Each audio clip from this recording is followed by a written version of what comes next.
What's happening, guys? Welcome to another eclectic edition of PWT Live Show. Yeah. I'm running late. You what? I'm watching Dynamite, though. I got it right here, guys. Don't worry. I am your host, Phil Marks, of course. You already know, I think Awful Wrestling's joining me here. I'm scrambled. I'm running like a chicken with my head cut off. And to make it all worse, Daniel Garcia is cutting the cringiest promo. Thank you for saving me next week. Bro, did you not rehearse this? I can't cuss this early. Thank you so much, guys, for tapping in with me. Make sure you're hitting that like button. 37 of you in here. I'm running late. Hopefully you guys file in. As you file in at prowrestletimes, at prowrestleclips, make sure you hit that like, hit that subscribe on your way in. I really appreciate that. We surpassed 3,600 subscribers today on 3,600. We just surpassed it over on Pro Wrestle Clips. Don DeMarco, and if you are not yet, please go and subscribe to at Pro Wrestle Times. If you're not subscribed there already, we're on the road to 1K. Once we hit that, I'm monetized over there as well, and that just means more PWT action for you good folks. I got some cool actual guests probably coming in tonight. Awful, of course. We might have a little wrestling soup action in there tonight. In here tonight. Sorry, I'm just sending this link out, as you guys know already. So let's talk about this Dynamite here. We'll already dive into Phil Marks' book, My Works. Coming extra hard for you guys because I was running late. And shout out Matt Morgan, the Matt Morgan, a fan of PWT, guys. So round of applause for us for once again shaking things up in the wrestling world. Matt Morgan DM'd me, reached out to me and said, hey, I love your show. I love when you cook Meltzer. I love that you speak the truth about the pro wrestling business, and the things you're saying is accurate while you're being so goddamn funny. And that's what we aim to go for here. And I'm telling you, there's a reason why the Cornette household reach out and Matt Morgan reach out and Alicia Fox reach out, Daddy. We're doing the damn thing. This is the place to be. If you like wrestling content, you like consuming wrestling in this way, right? The way I do things, how I like to rip stuff while bringing you the hot news, as Conan would say, who also DM'd me the other day. Yeah, there's a reason that the people, the boys in the biz, get down with what your man Phil Marks is doing over here, okay? Now, guys, I'm getting to the super chats. I'm getting to the member stuff. Consider becoming a member down below. I do member streams Thursdays, so one will be tomorrow. I don't know what time yet, but it will be at some point tomorrow. And I don't know how long it is either, but members only streams go down Thursday. Consider getting a membership. For instance, Shaggy Filth gifted 5 Pro Wrestle Clips membership. Oh my goodness. He gifted 5 of them. So if you have a little green on your name, I try and show all the membership chats during the live shows. I try to answer them all, but if you really want to be seen, you send in a super chat, or if you want people to see the live show who maybe won't, you go and gift some memberships. Go and gift some, okay? They're 99 cents. Consider joining up. Thank you so much, Shaggy Filth. What an epic move. And Paul Triantos, new member. Round of applause for you, my good sir. And John JID99, Daniel Garcia is the bane of my existence. So bland. Yeah, dude, I saw him live once on a Dynamite, and they were trying to be like, he's a baby face, and I was just... like I was just booing him out the fucking building, and you could tell their heads, they're like, what the fuck is going, why is this guy booing so hard? And I just hate Garcia. And then so they have Garcia, who's like a tweener. He interrupts MJF, who's like a tweener, to then get confronted by Bruv Tweener. Like, what the hell? So guys, this week too, I got to finish just plugging stuff as hopefully people file in here a little bit, you know what I mean? So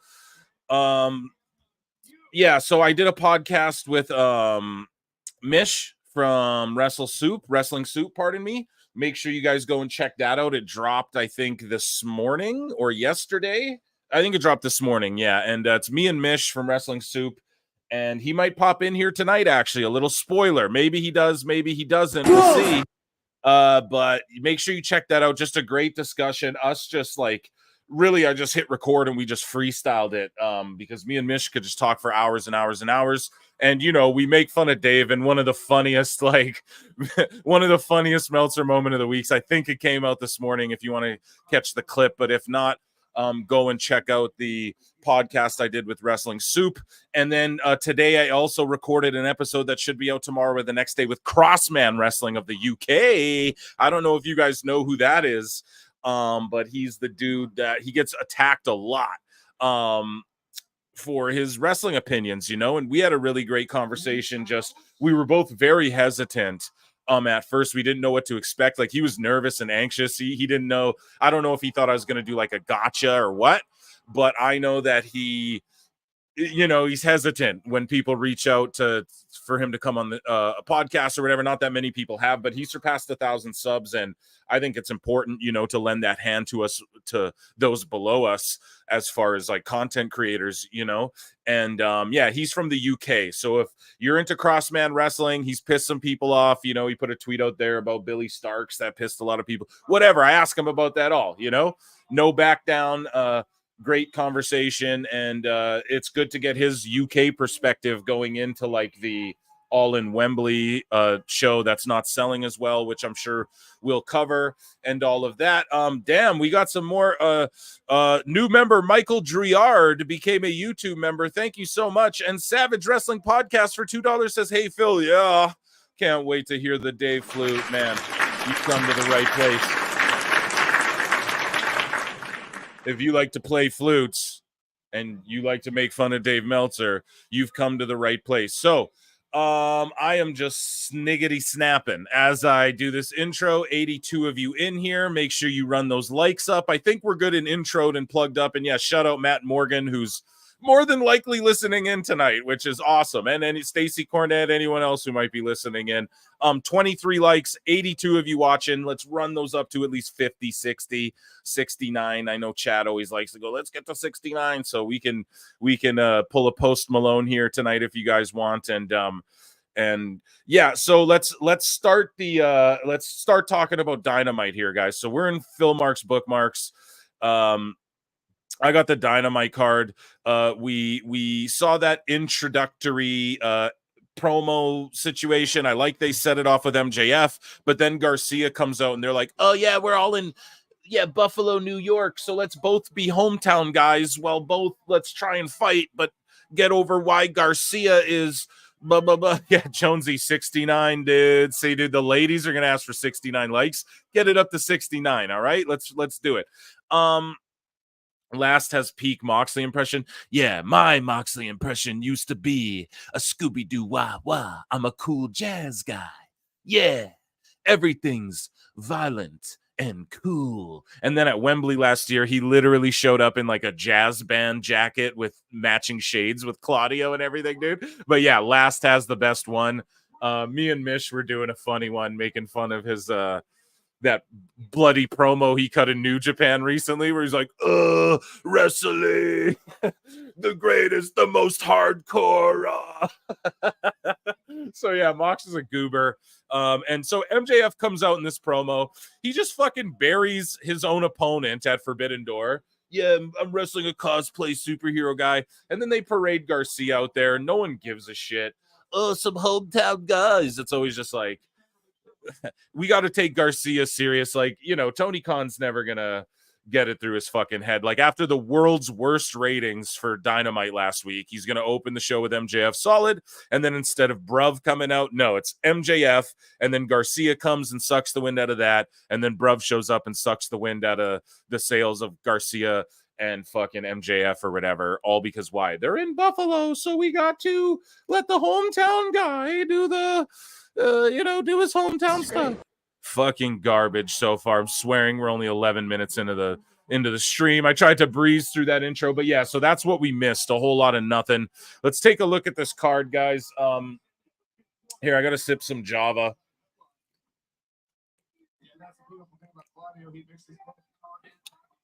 your boy's running on like 4 hours a night sleep max, you know.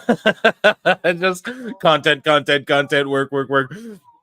So I hope you guys appreciate this shit. I knocked out that thumbnail, the that shitty thumbnail for this live stream. I knocked it out in like fucking you can probably tell. You're probably like, Phil, what the hell happened, man? What's up? The thumbnail for this episode is just brutal. I'm sorry if I'm a little jambled, guys, but it's how it goes. Joining me now on the show, your friend, my friend, everybody's friend, except for Tony Khan's and AEW's, the ultra powerful, awful wrestling is here. Awful, what's crack-a-lackin'? Hey, man, what's going on? It seems like the Ingobernales are on the TV, and I couldn't wait to see those motherfuckers. Oh, man, I'm sitting on pins and needles watching this match. It's spectacular. Los Ingobernables is what Whatever. Yeah. Didn't I say that? Yeah, you pretty much did. I'm not hating, dude. So isn't it funny how Excalibur did not tell us what Ingobernales means? Los Facción Ingobernable, bro. Are you kidding me? You don't know what that means? No, well, maybe some of the redacteds won't know. It's as an announcer, you should tell them. What's going on, chat?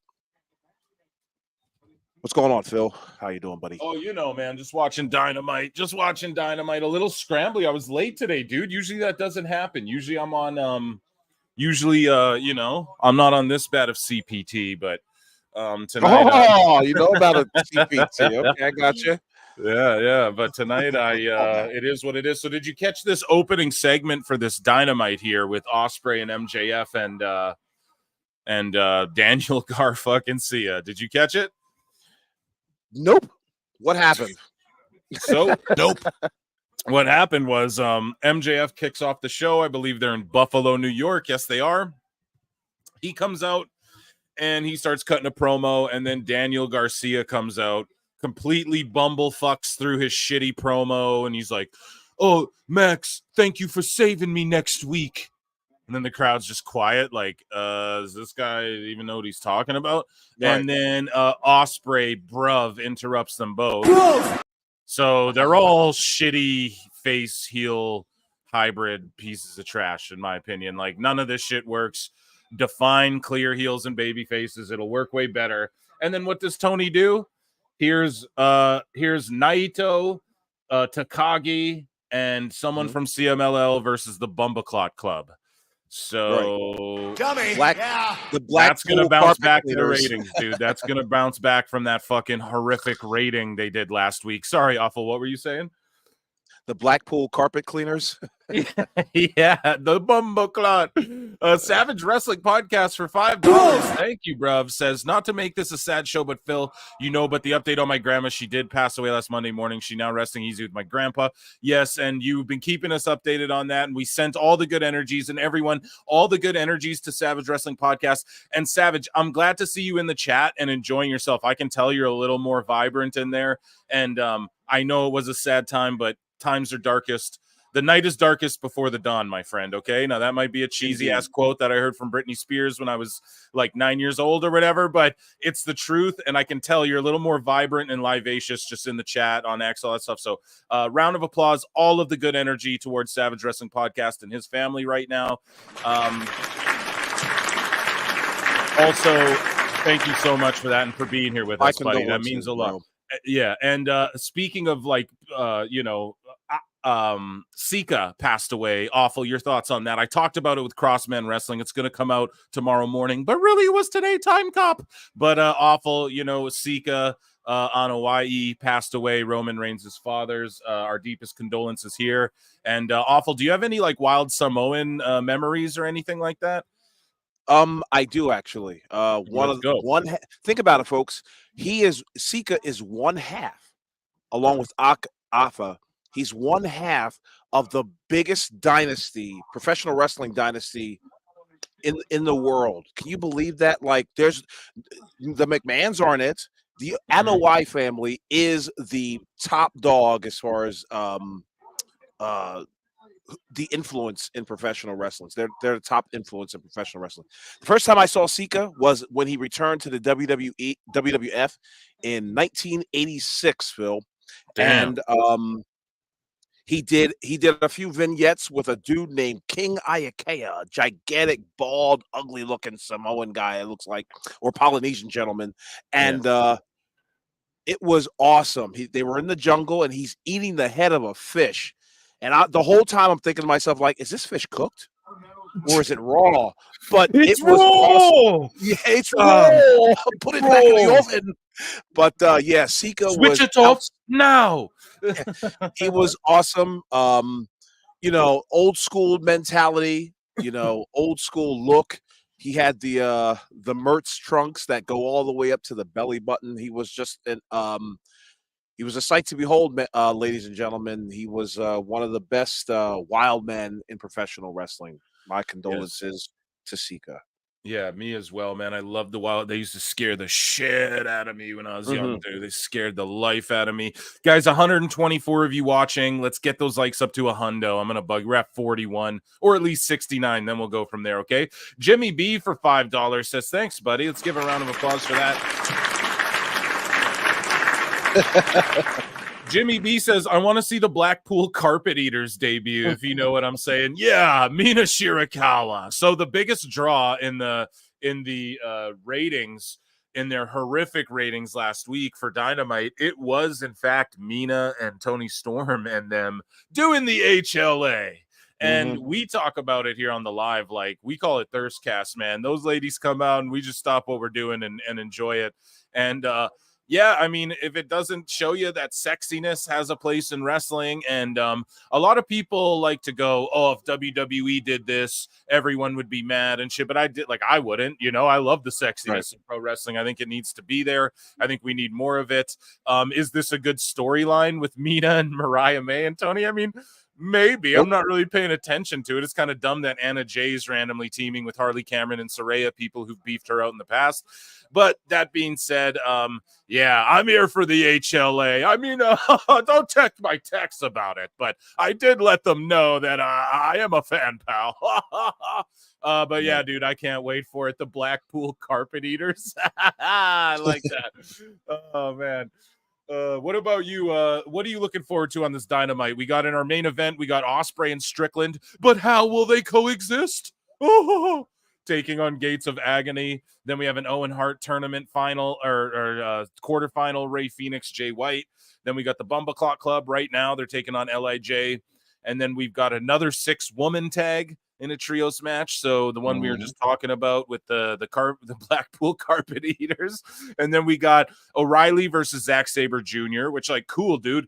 Honest to God, if the whole rest of the show wasn't just random and then that was like a random match, like a random featured match, like, I'm down with that. Like, AEW does a good job of that. Like, no, we can bring in a guy from CMLL who's pretty big. We can hype him up for a couple weeks, though, and he can just have like a seemingly a one-off building, but they don't do it correctly. But like, that's a really solid match on paper. You know, I'm like, hell yeah, I'm pumped to see that. But I mean, nothing's going to come of it. We heard from Garcia. It's ass. Mercedes Monet, we'll hear from her. And MJF's in Buffalo, and we heard from him. So anything popping out at the page for you? Are you pumped awful about this main event here, Strickland and Ospreay? 2 questions, bro, before we even get started. The first one is did we hear from Mercedes Monet yet? Not yet. No, not yet. No, not tonight. Okay. What do I think about the card? I love that the Gates of Agony look completely like the bloodline. They're not even hiding it. Yeah, I mean, well, yeah, they're Tongans. I don't think they're related to the bloodline in any way. Right. Yeah, they do. Come on now, that's a try. Yeah, dude, I like both of these guys. Like, I really think it's good that they broke away from like Swerve and all that, but I just think they need to break away from Brian Cage as well and just be a team, like who's doing their thing. They would both be like that Bishop Khan guy in that group. Like, man, he looks like $1 million in my opinion. But yeah, definitely sort of knockoff bloodline type shit. Here, let's see, for $5 from George Captor. Wow, thank you, bro. Phil, I've been in the KeyBank Center many times with 19,200 hockey fans. AEW is lucky to have 2 to 3K there. So are they in a building that holds 19,000 people, dude? And Probably, yeah. And how Why many is that people are surprising there anymore?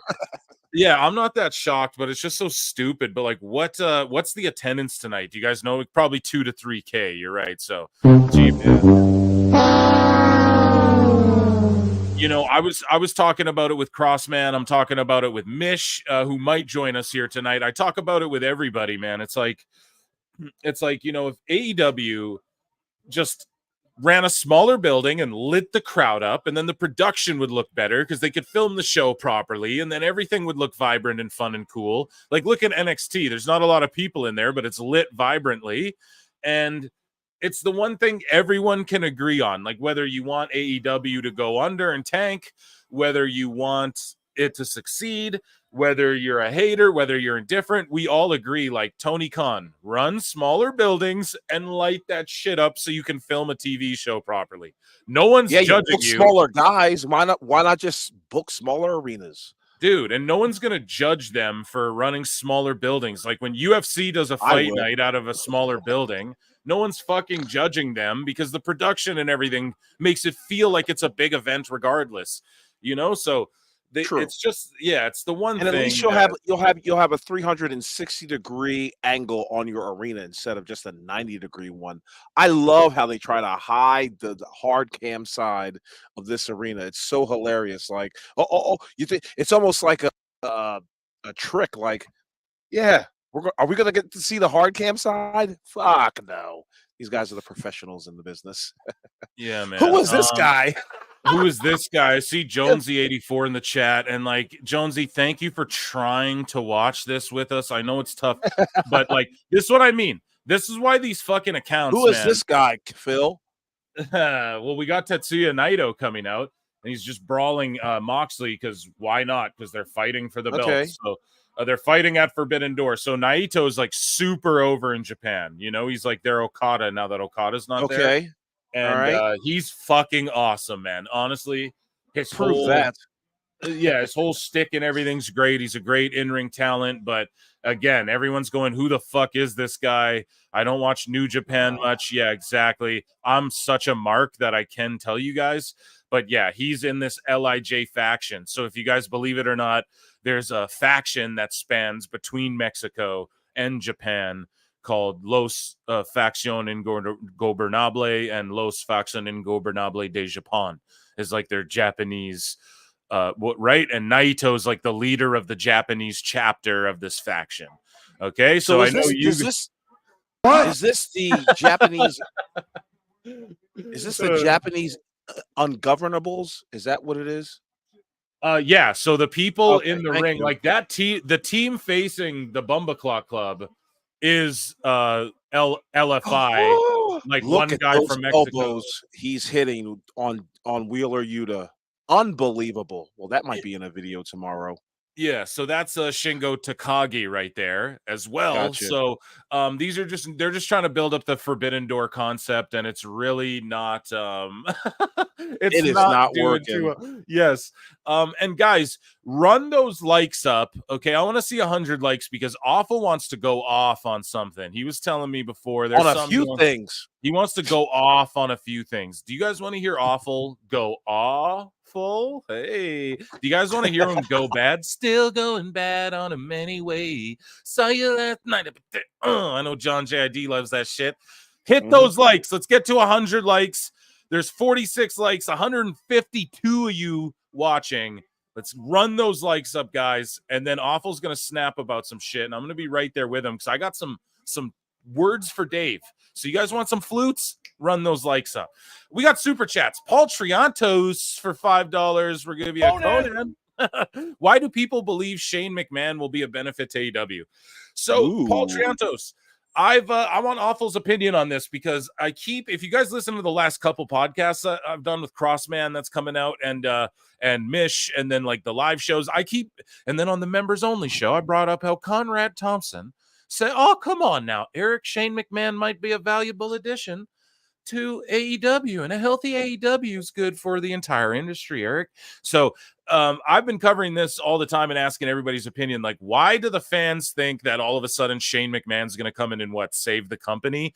Tony would just fumble it. Like, Tony would fuck it up. And even if he did bring Shane in, all the fans would rally behind Shane trying to get the story would be like Shane's trying to take it over, and then everyone would be cheering for him because Tony doesn't know how to be endearing or likable. Whereas like if they did bring Shane in, the only move would be to book an angle where Shane's trying to usurp Tony with invaders and Tony fends them off and restores the feeling and ushers in the revolution again, but he would botch it and fuck it up.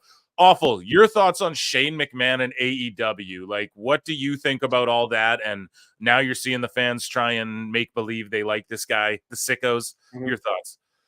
Hilarious. That's my thought. The only way that Shane McMahon can really do a difference in anything going on in that company is if he were just to just walk behind Tony every hour for the next 9-10 hours each time that he's at an arena and go, no, that won't work. Yeah. No. Yeah, that'll work. That might work. That won't work.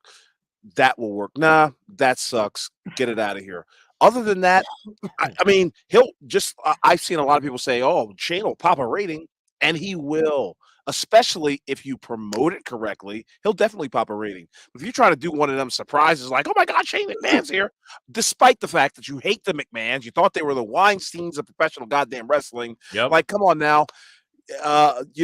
The hypocrisy is big with this one, Padawan. So that's what I think about it.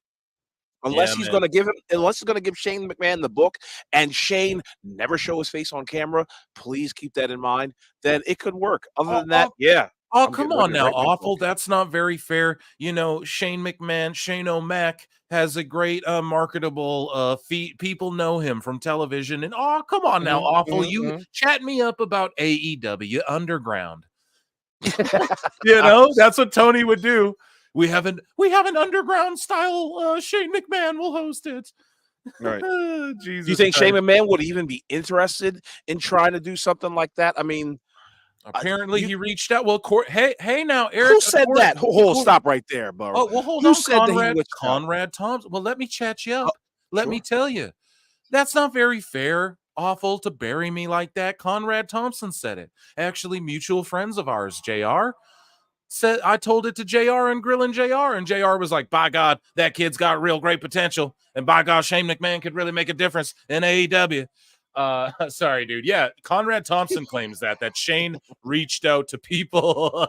You like that one, Awful? Yeah. Fucking Conrad reached out to people in AEW. Shane did, according to Conrad, is what he told JR. That it's not entirely this like made up thing. You know what I mean? So, hey, here was the conversation.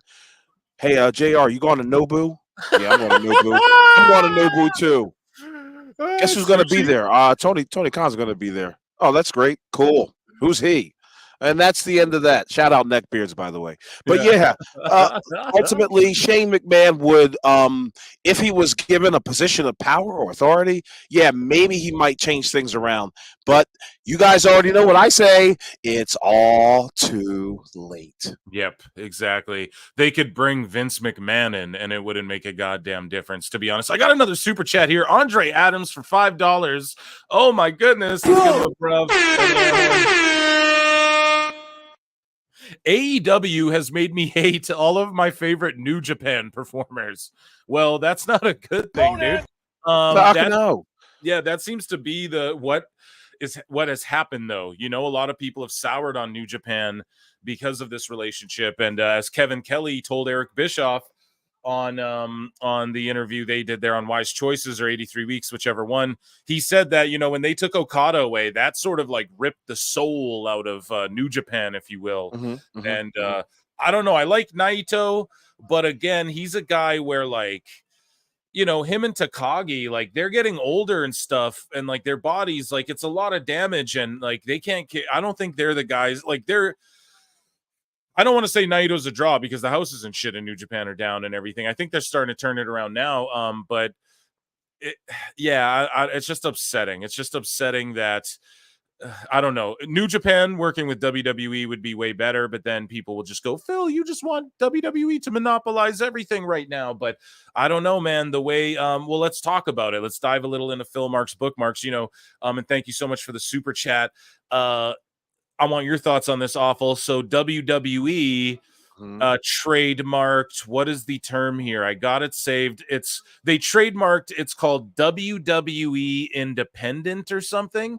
So it's the same. They set up like a system that they're investing in, a la the NIL system. So you remember when they, for a little while, right, it was next in line. Correct, next in line. There you go. And they were looking at athletes outside of pro wrestling, like not after the surge of indie talent, like the Adam Coles and that. Vince McMahon's like, no, we're getting, we need cheerleaders and paralegals and gymnasts and things like that. Yeah. Gotcha. They need a good gag reflex too. Hopefully they can handle strong smells. I'm so sorry. Dude, why does everyone get uncomfortable when I fucking start doing this? I do it with all... Dude, when I'm with anybody I'm riffing with, I start doing the Vince and the poop stuff, and everyone gets uncomfortable, bro. You can handle it, right, Awful? Or we... I'm a big boy. There you go. Fuck, I got some real dark jokes, but they'll probably never see the light of day until we get to Patreon. God.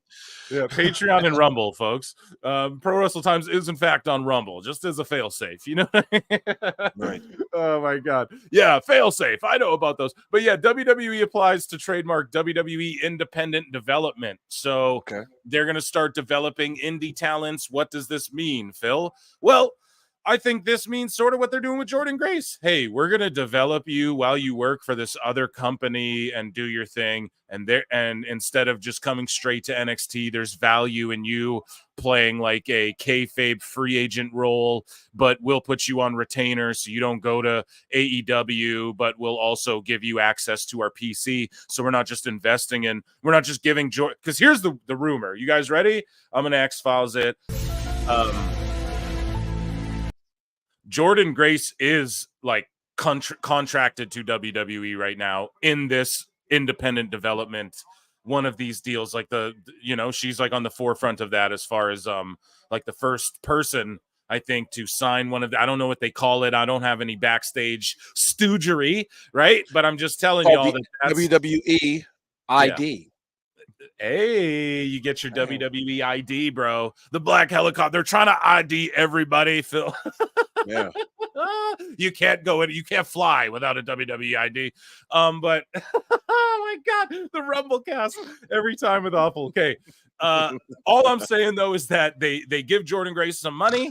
They say you don't go sign anywhere else. These XXX places, this place, you can't sign there. But you can go work and do your absolute own thing, make all your money, but you have access to our facilities. If you need to call Shawn Michaels, you have a direct line. You know what I mean? You're with us. Right. And they can start doing that with indie talents. What a brilliant maneuver. And they're expanding to Mexico and Puerto Rico. I pointed out with Mish there on the last podcast, UFC has a performance institute, they call it, a PI. They're built one in Mexico. So why not just build a PC right next to it? You know what I mean? They own the land. And the infrastructure and all that. So I love how WWE is circling the wagons on AEW. There's a great movie called There Will Be Blood. And one of the subplots is that the main character could not buy the main land of this one landowner. So what does he do? A brilliant move. He buys all the land around the landowner, essentially surrounding him and giving up the man's land. This is exactly what WWE is doing. Okay, fine. We don't have New Japan. Fine. Let's take something from the Japanese wrestling promotions so that Tony Khan has no more ability to reach anybody else. Let's just swoop in on everybody else that he hasn't picked up on and just say, nope, you can't take us, Tony, because we're already contracted with WWE. He's going to smoke these motherfuckers right on out. Who do I mean by he? I guess WWE. But WWE is going to smoke AEW right out of business. And like, it's the long game. It is the long game. That's just it. And Tony's not doing the long game. He doesn't have a vision for long term. You can tell that clearly. It's awesome that everybody loves There Will Be Blood it's one of my favorite movies. Oh yeah, anytime it's on, I will watch it. Period. Point blank. Yeah, it's an absolute phenomenal film. Me as well, dude. I absolutely love it. So I have another super chat here. Scully Vibe says, Shane doesn't want... Here, let's give you an air horn, dude. Thank you so much. Good to see you, Scully, as well, man. You're always here hanging with me, dude. I appreciate you so much. Shane doesn't want his last moment in wrestling to be torn quads at WrestleMania. It's that simple, guys. But is it...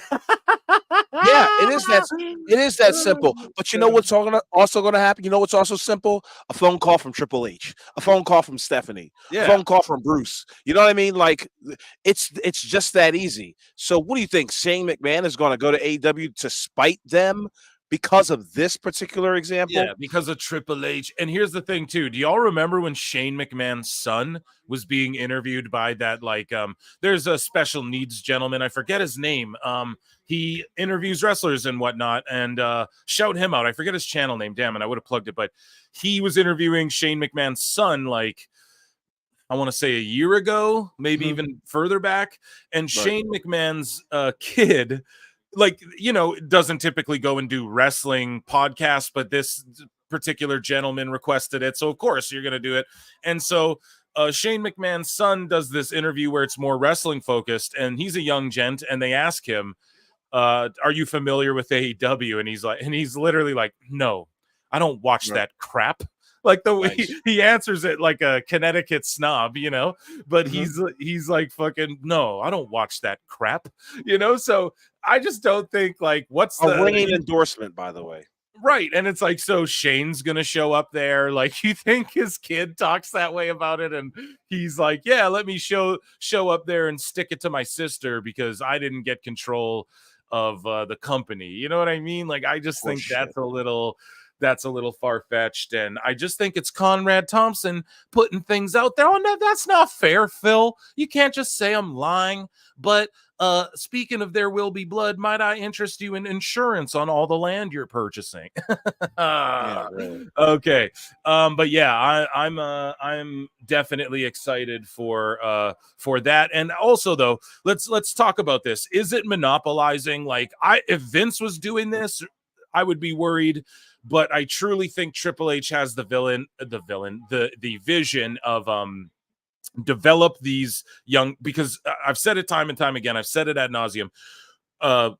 Triple H never got to fulfill that dream of his NXT black and gold, and then they're the main roster one day of the whole next generation of WWE. Now, a bunch of them are, but at the same time, Vince sort of axed a lot of that.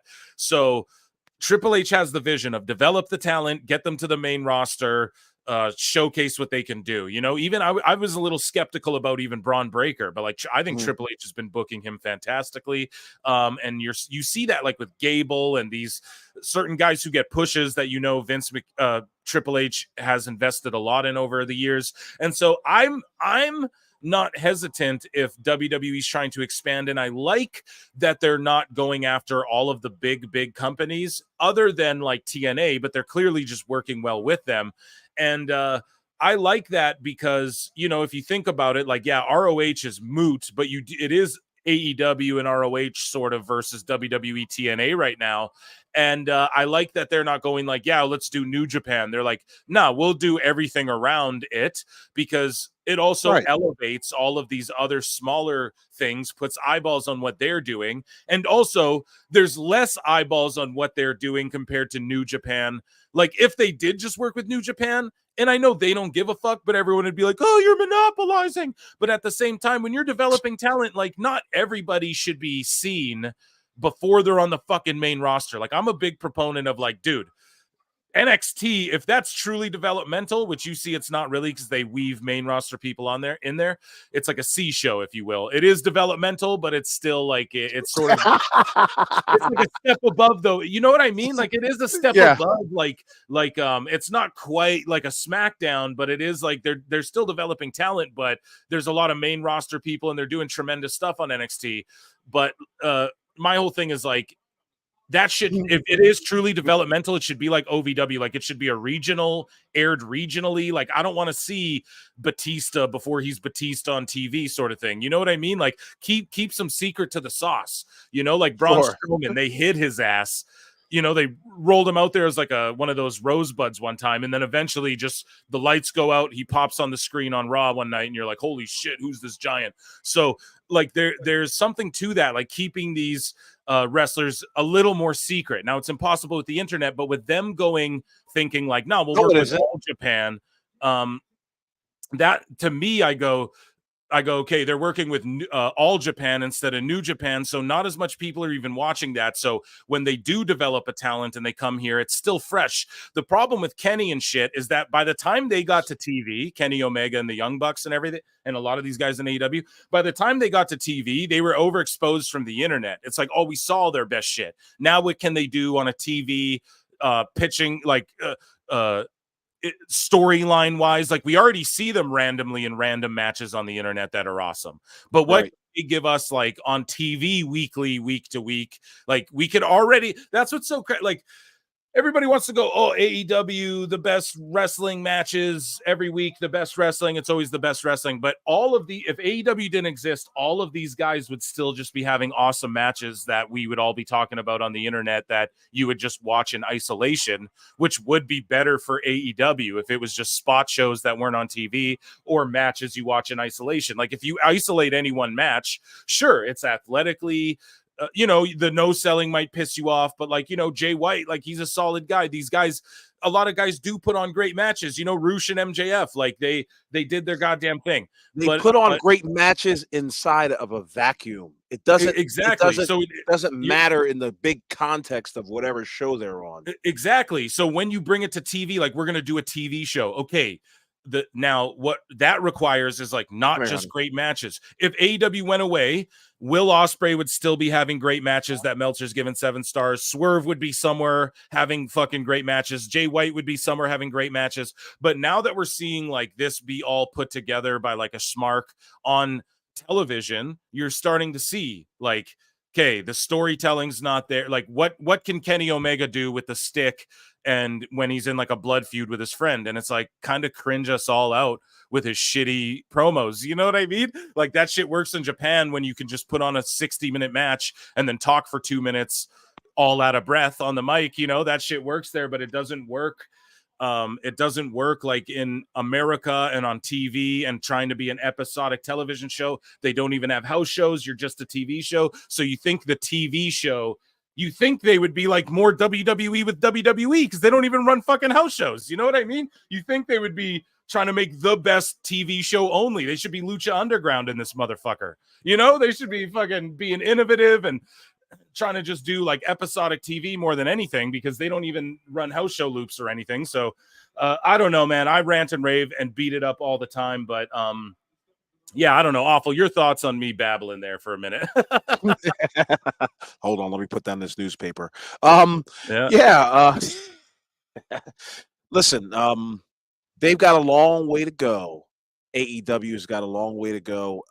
They won't get to that where they're going ultimately, but as far as them bringing in guys who are not ready for TV, who are not ready for production rehearsal, I guess, if you want to call it, anything that has to do with television here in the American style of television, we've known for about, I don't know, 50 years that New Japan Pro Wrestling does not translate well in in this country, in America and or Canada for that matter. Sure, we know a few people here and there, but as far as like overall, no, it doesn't translate.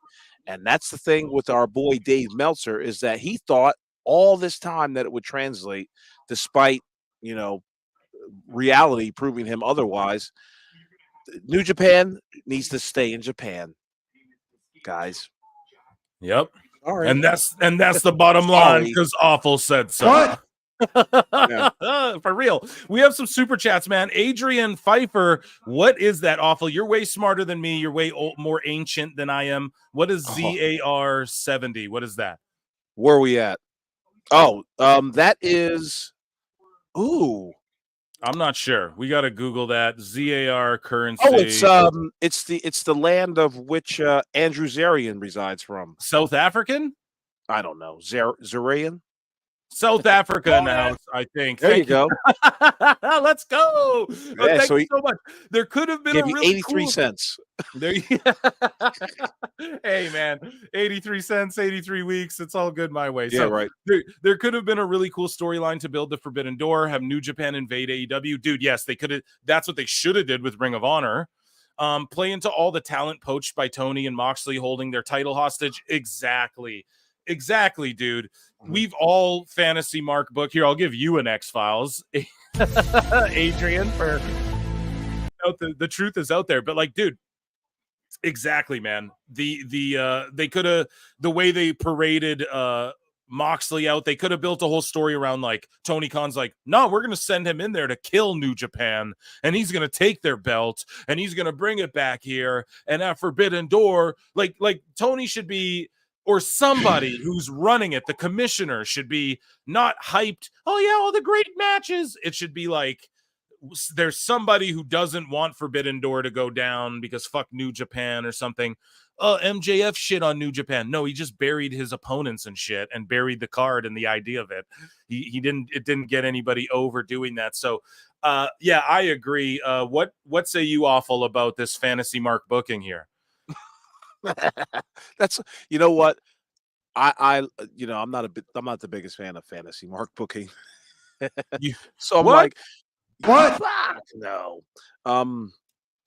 There could have been a really cool storyline to build the Forbidden Door. Yeah, the problem is, Adrian, is that no one would see it. You've been doing this concept for 3 years, and for the third, I think it's 3 years, probably for 3 years, and for the third year in a row, you've still not given anybody any clue as to who any of these people coming into Forbidden Door are from outside AEW. You have no storylines. They're just thrown together. Here's the best idea. Get rid of Forbidden Door. It's over, Johnny. It's over, Jack. Oh my goodness. So I'm putting a tweet out there at prowrestletimes if you guys don't follow me on X, and at AEW Full Wrestling, all caps when you spell the man's name, RIP MF Doom. Yeah, so I'm just tweeting it out on X. Give us both a follow if you don't already, and if you're watching on the Pro Wrestle Clips channel, please consider subscribing over on Pro Wrestle Times. I'm trying to get that one up to 1,000, and thank you guys for surpassing 3,600 on the Clips channel. I do appreciate you all so much, and we're running those likes up. I love it. We'll get to 100 likes here sooner or later, and then I'm going to trigger awful with what he there's some shit he wants to go off on. We're in commercial break. We have Andre Adams with a awful's like but Andre Adams, an infamous roast. Let's go. The Bucks got those suits at Women's Warehouse. Yeah, they were on the screen. They were on the screen, and the one Buck is like, you know, I have a temper sometimes. They're just so unbelievable, dude. They are definitely guys who need something like the WWE if they're gonna do shit here. Otherwise, they're just indie level, man. It's so crazy. Like, God damn it, you know, they have people in WWE doing like acting classes and shit, and they start, or in WWE, yeah, doing like acting classes and shit, and then they start AEW and they don't like line anything like that up. Like, Tony doesn't have any foresight. We're 5 years deep and he hasn't established. It's still just like, oh no, you guys are great. Just do your own things and this will be awesome. And we'll take over Vince. We'll take over the WWE.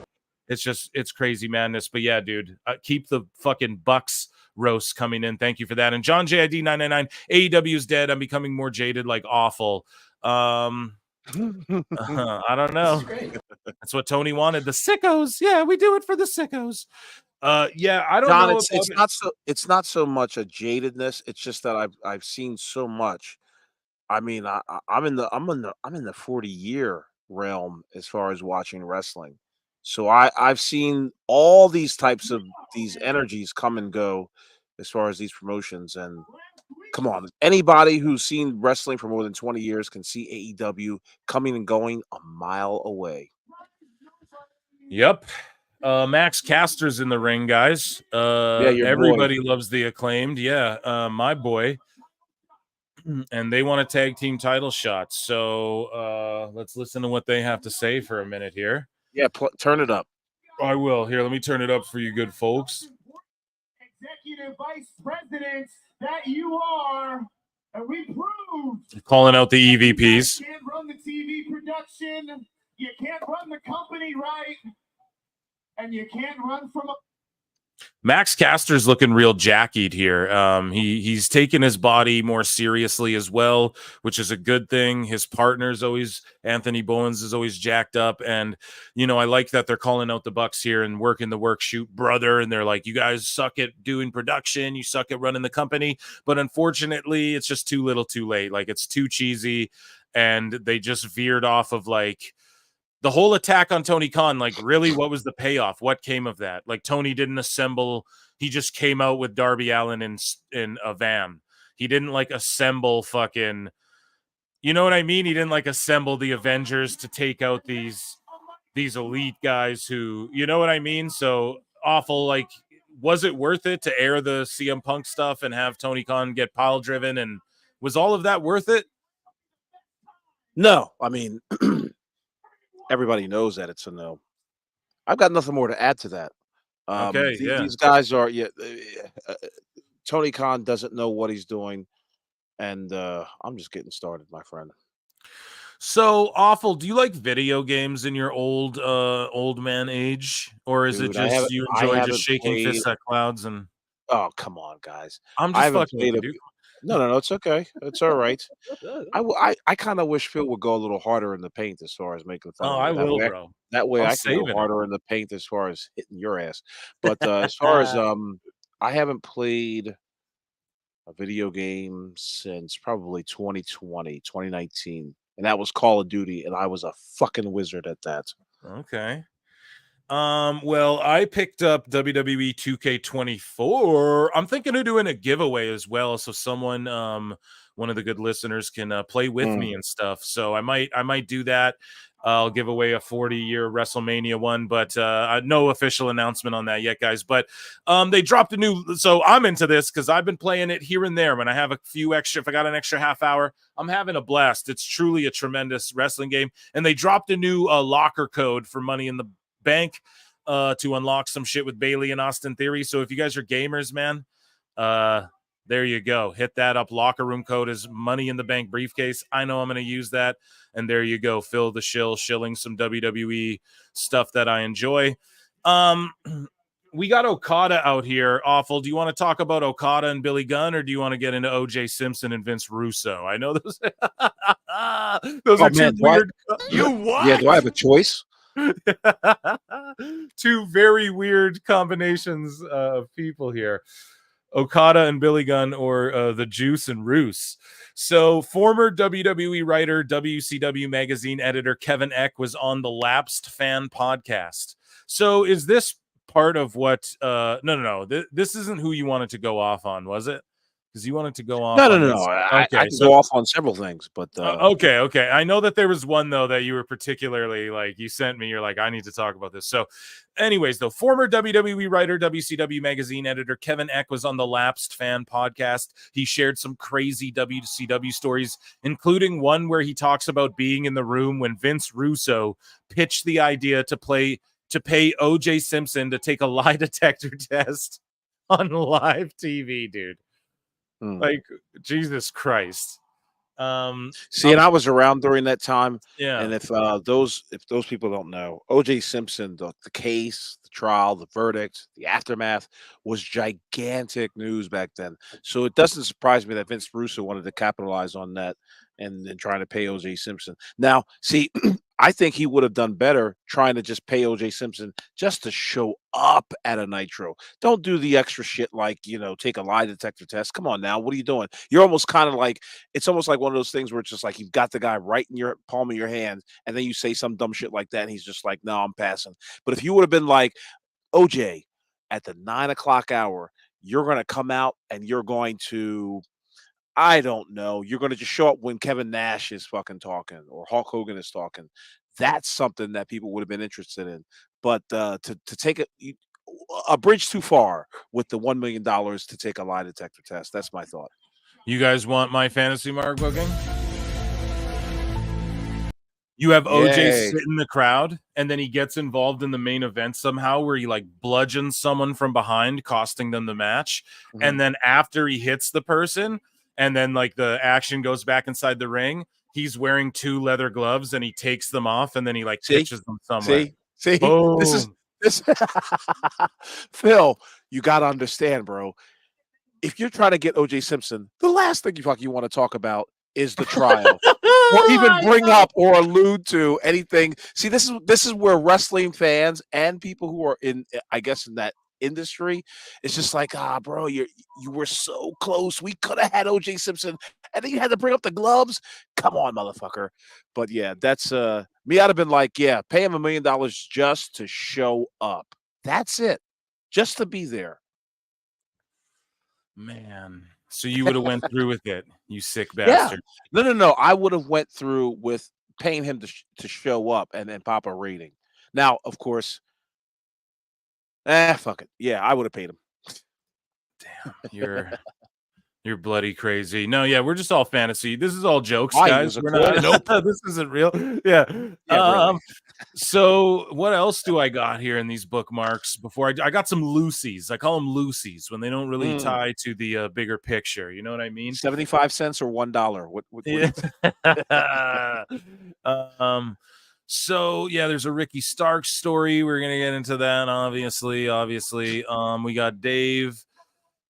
Let me just scroll through this. I'm watching. Sorry, Briscoe's on the screen. For those of you watching, who's still watching Dynamite with me? Okay, we're veering off into the discussion. Chat, who's still watching Dynamite? They keep ending the Briscoe stuff with Orange Cassidy and that. But guys, it's time. It's the main event.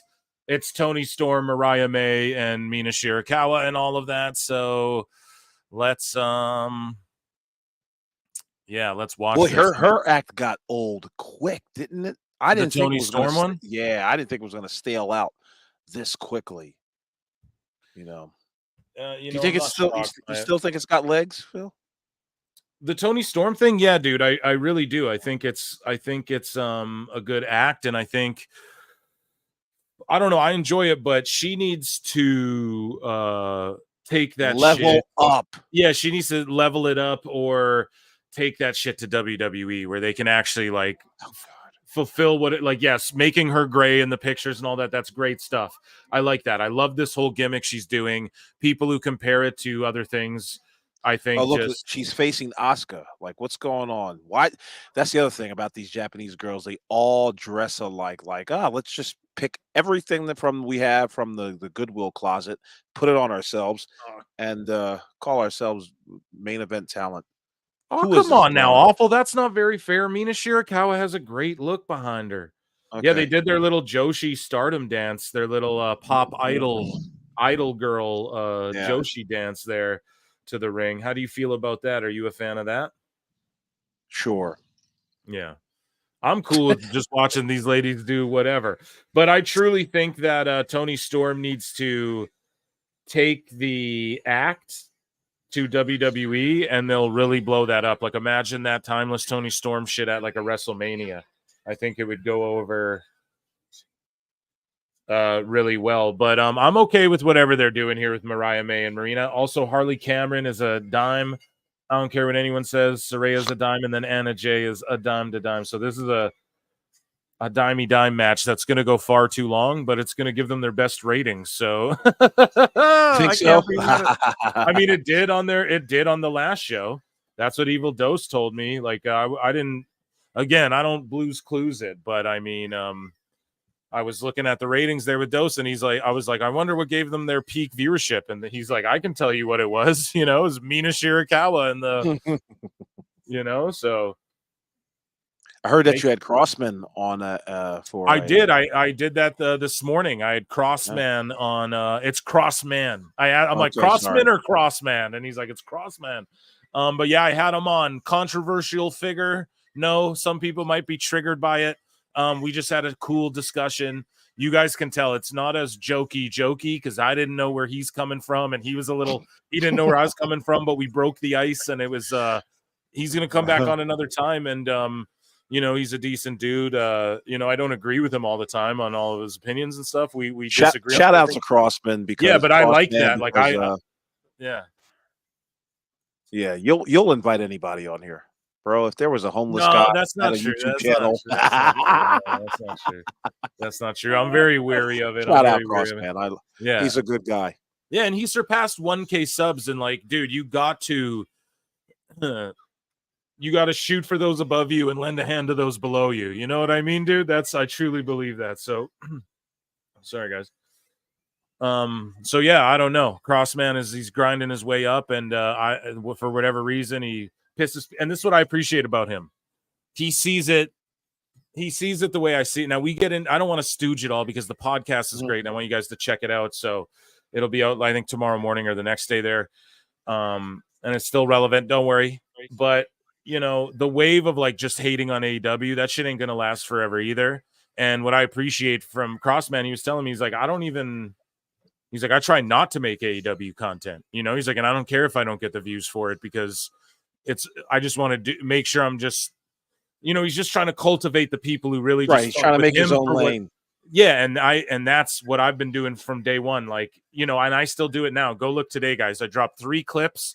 One of them's about the bloodline even, and it got fucking like no views. Go look at it. I'll make fun of myself for it. But that's not even anything to make fun of. Even if it gets 100 views, I'm going to stay making the shit that I make because I know when, like, I'm not just going with the trend to go with the trend. I'm just that trendy motherfucker, like that's what it is. So that's the way I view it. So Crossman, when he said that to me, I was like, damn, that's super awesome. But now we like broke the ice and now we're good. And he's like people have been really vicious to him. So he's like, I don't know, when you asked me, I didn't know. I was like, you thought I was going to do like a gotcha or what? He's like, no, right. Not even that, but just, so we're good now. And we always have, we follow each other and everything, but yeah, that's, I don't know.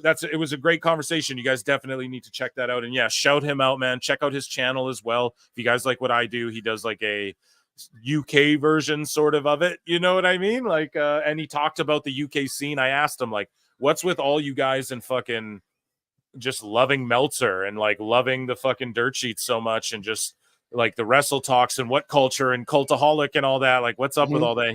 He goes about it in depth. Like, he's not one of those guys who, he's even like, dude, Simon Miller turns me off, and like, I love Simon Miller over here. But yeah, you guys are gonna check that out. It should be up. It'll be up on audio like probably tonight, but the video of it, if you guys want to watch the video of it, won't be up till like maybe the next day or whatever. But yeah, man, it was awesome having him on, and I like having people on that people kind of don't expect, and it's important, like building together. Like he has 1,000 subs. A bunch of them probably never heard of me, and I have almost 4,000, and a bunch of the people here probably never heard of him. So that's how it works, right? It's like we all benefit from it. Man. I can't believe you stretched out 5 minutes talking about Crossman. Hey man, I got to put him over and put over my own show. We're also watching this match. Like, what, you want me to give play-by-play on this? Like, that would be cool. That's what some of these people came in here to see. Yeah, Scully vibes. I don't know. Aubrey's so distracting to the talents. Not gonna lie, LOL. I'm turning Dynamite off after this match with you, Scully. These guys are like, yeah, we're done. Yeah. Hey, man, Awful can say what he says, but the viewership was peaking up when I was bringing up Crossman there, so maybe he's a draw. Who knows? But yeah, shout him out and shout you out, buddy. Let's keep looking in the Philmarks bookmarks here. Because, yeah, this match is going to go on too long, And I'm not saying shorten the ladies' matches. I'm saying shorten all the matches. Best women's wrestling on the planet right now is in NXT. Without question. Jada Parker bodies every girl on this roster. You know what I mean? I hope everybody saw the Jada Parker promo last night. This is exactly what I was talking with you about a couple weeks ago. Her cadence, her natural ability, the genuine sounding tone of her. Sasha Banks could never. I am going to.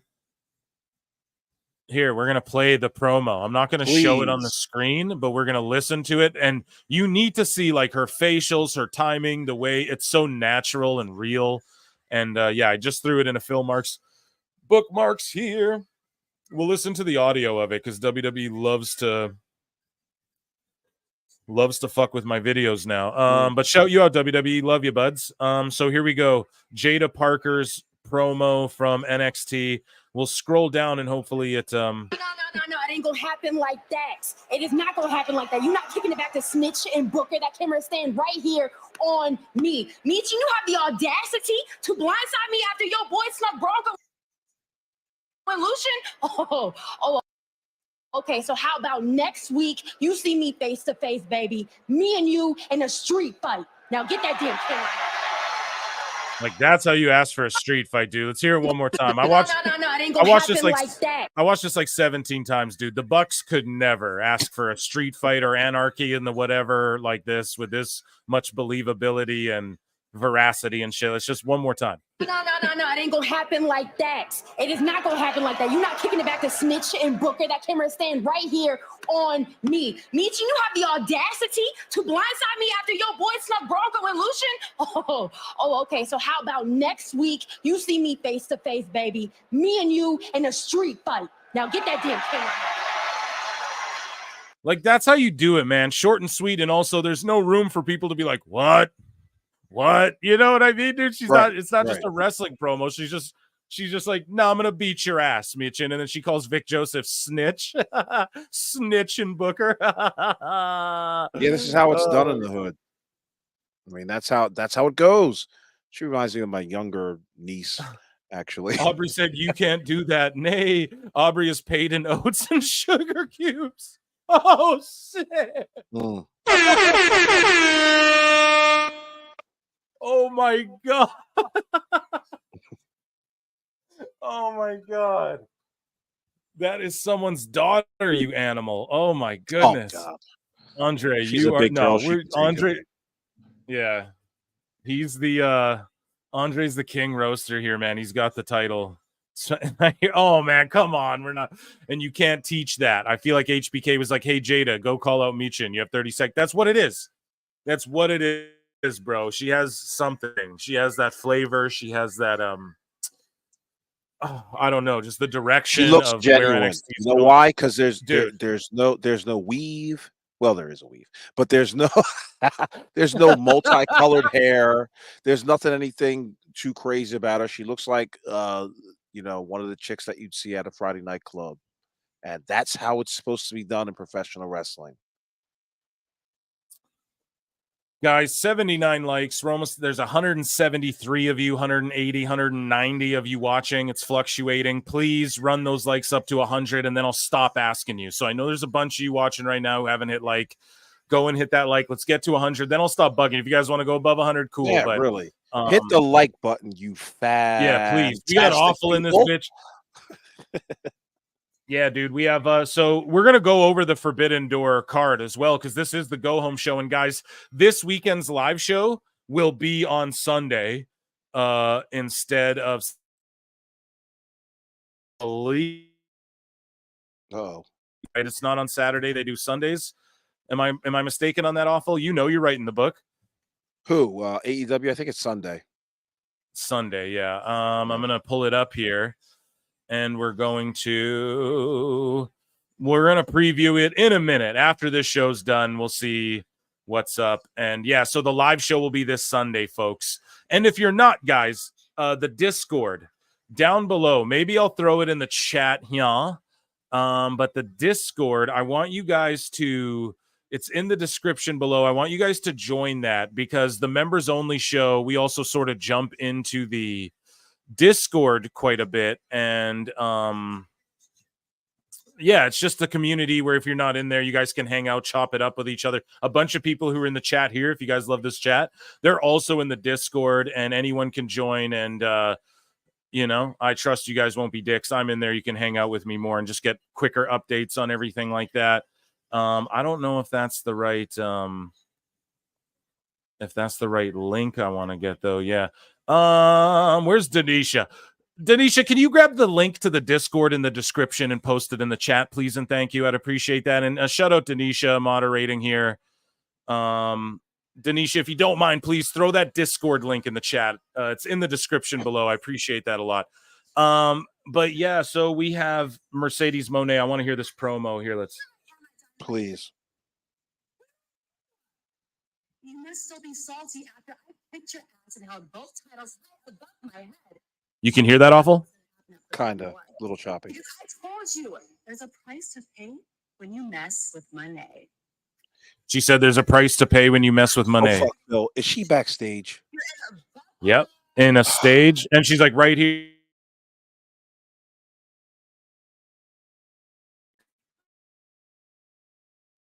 Uh-oh. No, we're good. We're good. We're still on the air, folks. Gotcha. No, it's weird. I think it's me, actually. I think it's my internet for once. I got people cruising through the house, so who knows if people are. Yes, Phil, thank you so much. So, Denisha, everybody join up the Discord. Join up the Discord. To watch the proceedings. Okay, so they're just trying to build up this whole Monet Vacquer feud. Sorry, there's more Phil Marks bookmarks I want to get into. Holy shit, does Monet look like Zelina Vega right now? Dude, that's when I glanced over. That's who I thought it was. I'm not even kidding. So it sort of took me away for a second there. And then now we got Jericho coming out. So, guys, although this is like a train wreck you can't look away from, so I know I was trying to talk about something else, but I keep getting distracted here by what AEW's got going on because I genuinely love laughing at the Jericho stuff. Speaking of which, we have a special guest on the show, actually, as a matter of fact. He's here right now. Ladies and gentlemen, Chris Jericho. I look and see it's not just me. So many others have stood where I stand. We are the young, so raise your hand. They call us problem child. We spent our lives on trial. We walk an endless mile. We are the youth gone wild. We stand and we won't fall. We're one and one for all. The writing's on the wall. We are the youth gone wild. Let me get wild. Yay!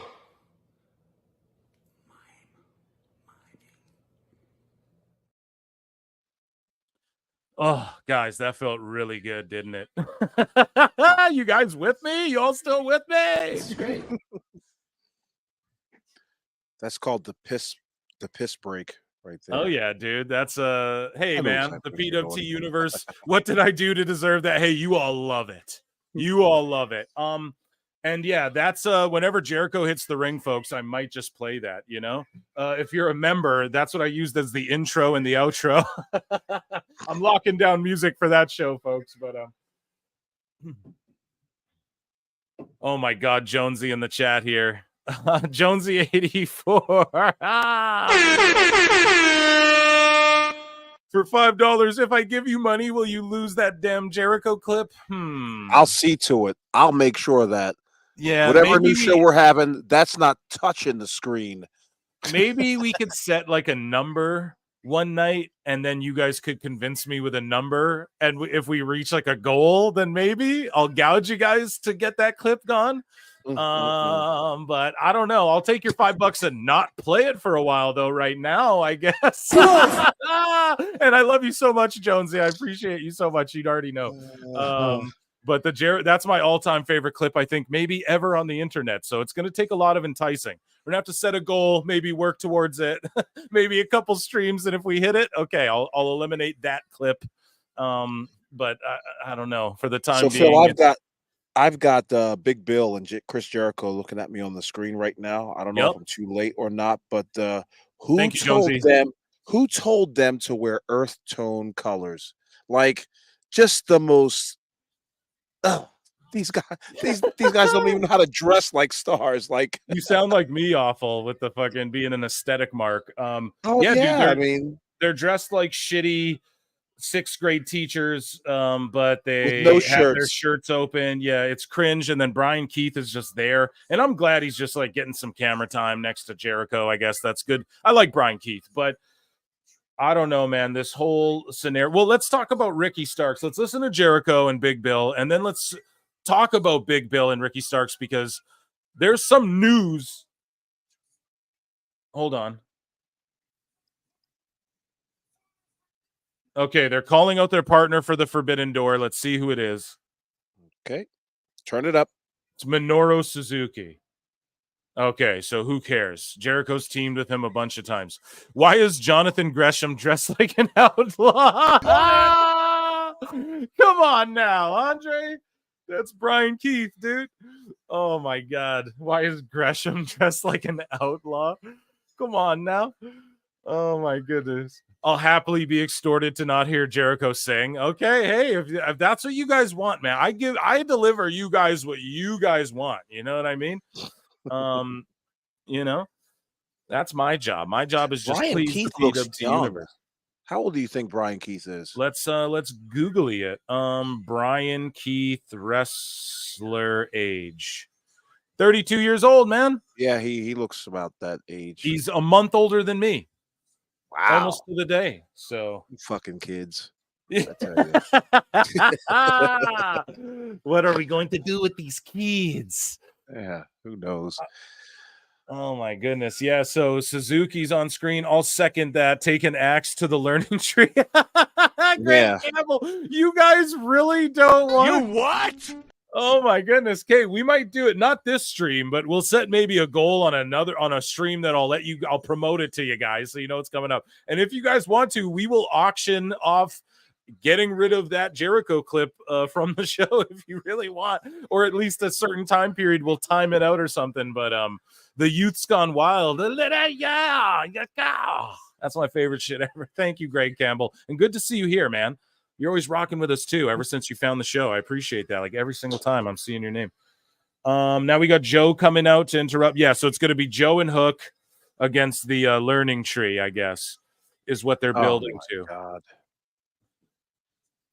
God. Channels are Jamie Earhart for $2 says thank you so much, Jamie.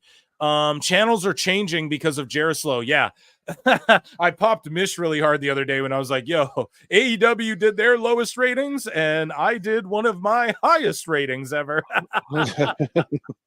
last week. So and yeah, we're having another great banger of a show tonight here. And yeah, dude, I'm sure channels are at least Joe's on the screen, right? At least we can get into Joe. Hopefully Joe just one punches everyone.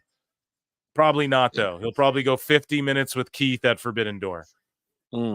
Hey Derek, no more Jericho singing. George Couch, come on now, chat. That's not very fair. Chris Jericho works really hard on his singing, you guys. That's not very. Fozzie's a world touring band, chat. That's not very fair. What are you air? Oh, come on now, chat. Just because they haven't bought insurance doesn't mean that they aren't very good. Jericho works hard. He likes Rush. My word, where's Conan? Conan's right here, dude. Conan. Oh, that's where Conan's at. So we have Joe, Shibata, and Hook, which is like a trio, I guess. And yeah, they're gonna fight Jericho, Big Bill, and I guess Hook at the Forbidden Door. There's already 10 matches on the Forbidden Door card, which we're gonna go over Sunday. Bro, I'm not watching it with you. I am not watching 10 fucking matches. You don't have to, but it would on Sunday that. if you're not doing nothing though. You can come in here and talk shit all you'd like, but I'm gonna grind it out, bruv. I embrace the grind, bro, for the PWT universe, and I'm gonna watch it with you guys. Absolutely. So we got a brawl breaking out here. I like how Samoa Joe lost the world championship and was just like, fuck this. Let me go to lesser known talent. I mean, because that makes a lot of sense in professional wrestling to lose the world championship and never get a rematch. Jesus. Not even look at the world champion after that. Just if you remember, he lost that match and stormed out of the ring, which is one of the visuals that I've always kept in my head from that match. It's just like, boy, he looks pissed because he knows the next program that he's going to be in won't mean dick. And here we are. But he's gonna make the best of it. That's one thing we could say about Samoa Joe. He's gonna make the best out of any shitty situation that he's in. Yeah, no doubt, man. And shout out the chat. We're out drawing like some real shit. You know what I mean? Like fucking how many people are in here? Man, we've had like upwards to 200. There's like 190 in here now. You got Grilling JR's premiering. You got 62 people watching that. You got 86 people watching another content creator who's been in the game longer than me that I enjoy myself, and I'm not gonna fucking downplay them on the show whatsoever. But it's like, goddamn, we're really doing the damn thing here at PWT. So that's a round of applause to the chat and Awful in the universe for being here. Let me tell you something. Yeah, real quick. Phil and Marv, the movie monster, and anybody else who hosts a YouTube podcast. You guys kill me with the numbers. It cracks me up, and it's the last thing that I want to do is as a podcast host is look at numbers. Oh yeah, dude, I'm not big into it. You guys, I'm sure you guys get obsessed with it. Come on, I really don't, bro. I opened YouTube because I'm looking up because I'm pulling up things that I'm gonna share to the show. And when on my screen I see shit that I'm subscribed to. I'm subscribed to Grill and JR. I'm subscribed to this other shit. So it tells me they're live right now, and I'm looking at it going, holy shit. But I don't obsess over numbers like that. You got to focus on yourself, do your own thing, and I know I'm on the right path. I wouldn't have 3,600 subs, dude. The Clips channel we're at like 900,000 views. I've almost had 1 million fucking views in a year. Never thought I'd do that. I'm not a numbers guy, but let me tell you the numbers. Yeah. Well, I have to, bro. It's becoming like no, you are right. I'm not a numbers guy, B. Shut up, run shop. Yeah, no, you are. You just called me on my shit, but it's like I don't obsess over it. It's just I know I'm like, damn, look at this growth. You know what I mean? Right. I see Mish in the chat. I'm sure he's the same way. Yeah, where's Mish? I sent him the goddamn link. If you want to, you don't have to, but so merge for $2. Old man Jericho. Yeah, Awful just called my ass out there. He's right. I probably am. No, you're right though. Sometimes you need that to be like, yeah, actually, I probably am a little more into it than other people would be. I remember I pulled up I pulled up some fucking business chart. Marv was on the show with me here on a live show, and I'm like, so over here, and I had all these fucking charts pulled up that Thurston had. Mm-hmm. I was gonna break down. Marv's like, "Are you fucking serious?" And I'm like, "Yeah, I'm kind of a mark. Maybe I'm a geek." Yeah, maybe Old man Jericho is slaughtering my eardrums, bruv. Oh my God, we have another guest. No, I'm just kidding. I'm trolling you guys. I cry wolf too much. Like one time there is going to be a crazy guest. You guys aren't going to, you're just going to tune out because you're going to think it's Jericho. If Mish wants to join the show though, I think I sent you the link, buddy. So feel free, but if not, shout out Wrestling Soup and check out the podcast I did with Mish the other day. You know, I think it's again on that as well. It's like 1,000 views every podcast I'm dropping. The live show replays are getting like 2K views after I on the other channel even. So if you guys aren't subscribed to @ProWrestleTimes, that's where all the long form shit gets uploaded. Even if you don't consume it that way, more and more people are every day. So I don't care about that. Just subscribe to it and help me get to 1,000 over there. Wrestling Soup was legitimately my second podcast I ever listened to. And I haven't stopped yet. Yeah. I mean, first it was Don Tony and Kevin Castle. And then I believe it was almost like right underneath them was Joey Numbers and Mish. Great guys, great program. They're one of the originals, man. Can't knock them. 4 of you J-Brones hit the like button, please and thank you. And we're 3 away. 3 of you J-Brones hit the like button. So we are at 100. And yeah, man, wrestling. I was kind of nervous when I did their show the first time, but then Mish was like, nah, dude, like everybody wants you back on the show. And I'm like, dude, I want y'all to invade PWT sometime because I'm just such a fan as well. So it's like, right. I don't know. It was just a good time. And it's like peanut butter and jelly. There was like a 1-minute intro with me and Mish. We just got right into the shit. Like I was like, we're going to freestyle it. He's like, I've been doing that for 13 years or whatever. Right. It's just, I love it. All love. Thank you, man. Yeah. Thank you so much. And they'll be back if you enjoyed that conversation. And yeah, we have currently right now, we have Gabe Kidd in the crowd with Roderick Strong's faction.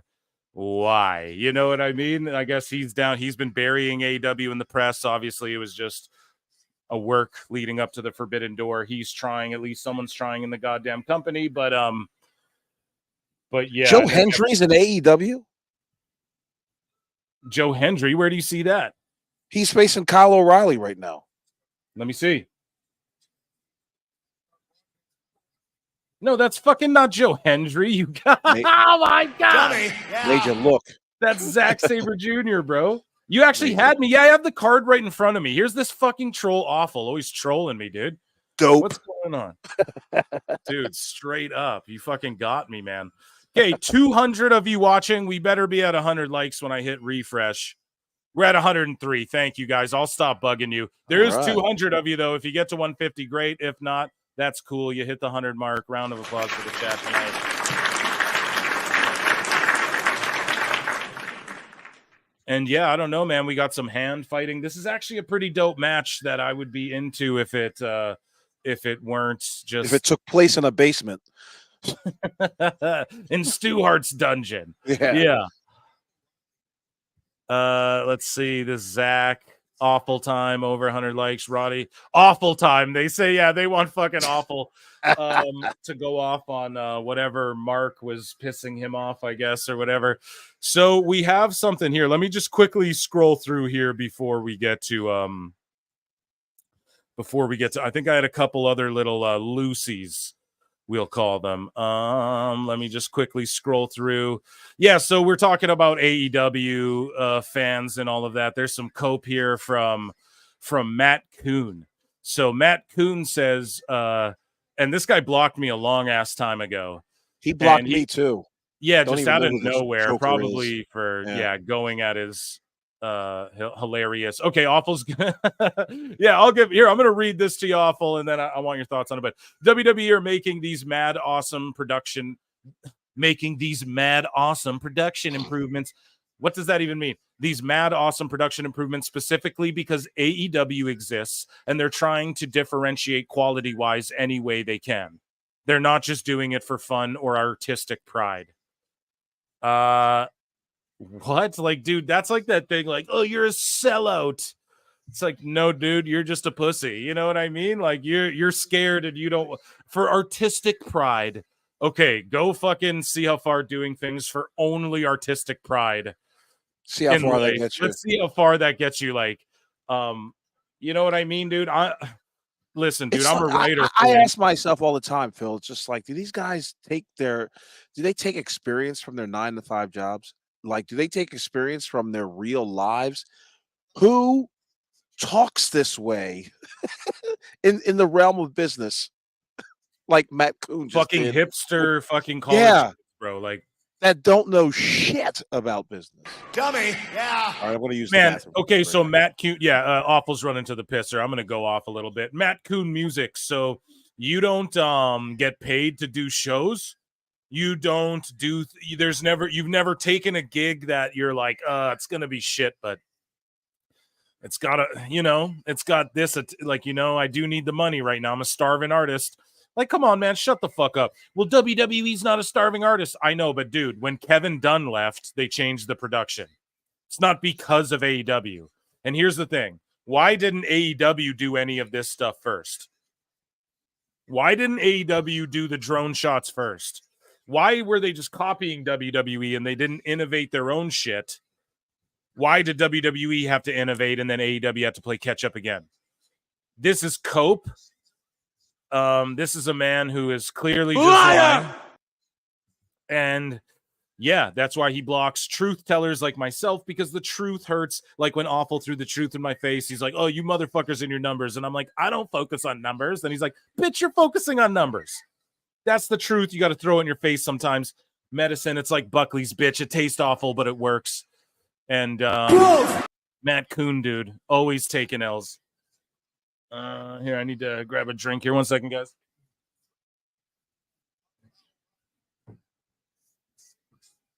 Oh, yeah, soda water. It's great. Phil's cooking tonight, though. I told you guys. Damn it, I was running all late, too, and everything.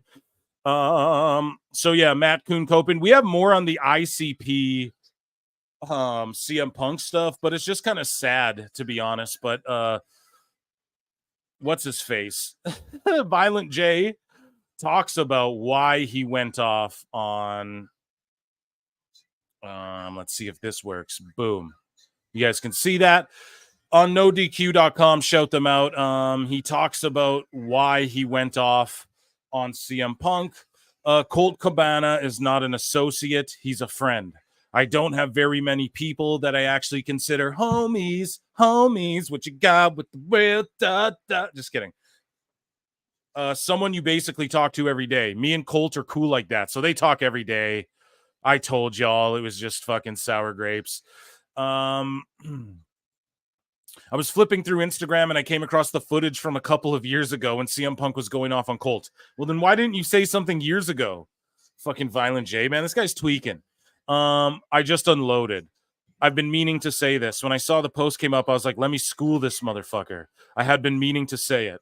Here's where it comes from. Back in Ian Rotten's IWA, we were doing something there back in the day. I played the clip, guys. Fucking Punk buries them, and that's what he's mad about. We were doing something back in the day there. Apparently, we didn't shake everyone's hand in the dressing room like was required for that time. You came in and shake everyone's hand. We didn't know this. We just didn't know at that time that was a customary thing for respect. Okay, so then you're the dumbass. Violent J, you're the fucking idiot. Jesus Christ. Apparently we didn't. Okay. Apparently, according to Colt, CM Punk didn't like us after that. When we got to TNA, we went to shake his hand and he wouldn't shake our hand. I was like, that's the first time that someone refused to shake our hand. But you didn't shake his goddamn hand before. Fucking idiot. Nope. God damn it. Why do all of... Dude, it's the realest shit ever. You either die a hero or you live long enough to see yourself become a villain. Every time I look up Violent J, he's fucking tweaking in interviews, and I'd love to have him on this show. I'm not going to be like, fuck you, man, I hate you. But it's like, dude, you're tweaking in interviews, and now you're saying the dumbest shit ever. You're saying that you didn't shake his hand, so then he didn't shake your. This will really get him on. Like, come on, this will get him on the show right now. Well, come on here and call me a bitch and tell me why I'm wrong and that I lose to jobbers. I don't care. I lose to Awful all the time in debates. He's a fucking jobber. So what do we? Here we go. Yeah. That was a layup. So anyways, I was like, that's the first time that someone refused to shake our hand in wrestling over something like that. When Colt fell out with him, I caught that statement about who would share a bank account with their mom. Not everyone's mom is like CM Punk's mom where that would be a problem. I shared a bank account with my mom before she passed. I don't understand him. I don't understand his anger, his bitterness, and I don't understand his attacks on Colt. Yeah, you don't understand them because there's a dichotomy between those two that is... There's friction, bro, and they don't fucking like each other, and dude's suing him and shit. After he went on his pod, gave him blew Colt's pod up to the biggest it's ever been, and then fucking Colt turns around and sues him. Right. Okay. Scully Vibes, any chance we get a WWE Raw live show on a Monday? Dude, here's the only thing. Nope. We usually maybe like, yo, hey, if we get to where all my videos get 10K views and I can just live off doing PWT, for sure. But the thing is I take Monday to record the recorded PWT podcast. You know what I mean? So I mean, hey, if you got like if we blow up to, we got 1,000 people watching every live show, and this is just like all I have time for is PWT. Fuck yeah, I'll live stream every single day and bring you recorded pods and do, you know what I mean? Yes, you'll get more Phil Marks, but until then, I gotta be out here grinding. I embrace the grind, bruv. So I don't know, man. He's just like, fuck him, fuck this dude. I unloaded because I have an outlet and something's on my mind. I unload. The funny thing is he doesn't live in my mind like that. It's not like a grudge where I'm after him. I just saw it and I was like, fuck this guy. That's it. There's no anger to it. I don't like him. I think he suffers inside. Just watching and observing as a fan. I think he has problems and there is a lot more going on in his head than I'll ever understand. Yeah, I don't know, dude. You're a fucking juggalo. Shout out the juggalos and juggalettes, but you paint your face like a clown, so there's a lot going on in your head too that people don't understand, bruv. And I think I don't know. I think if you knew the situation, you'd be like, damn, Colt was being a little bitch there. But was it distasteful to take a shot of like, oh, he shares a bank with his mom? Yeah, for sure. No one's saying Punk is perfect in any of this, but you know what I mean? Like when you're backed into a corner, you start swinging, and that's what Punk did ultimately. So I don't know. Your thoughts on the whole ICP Violent J CM Punk feud saga? I think that's the end of it right there. I've been covering it for a few weeks now. So Awful, your thoughts on it? If you can tell me one ICP popular song. Homies, what you want with the best? I'm out.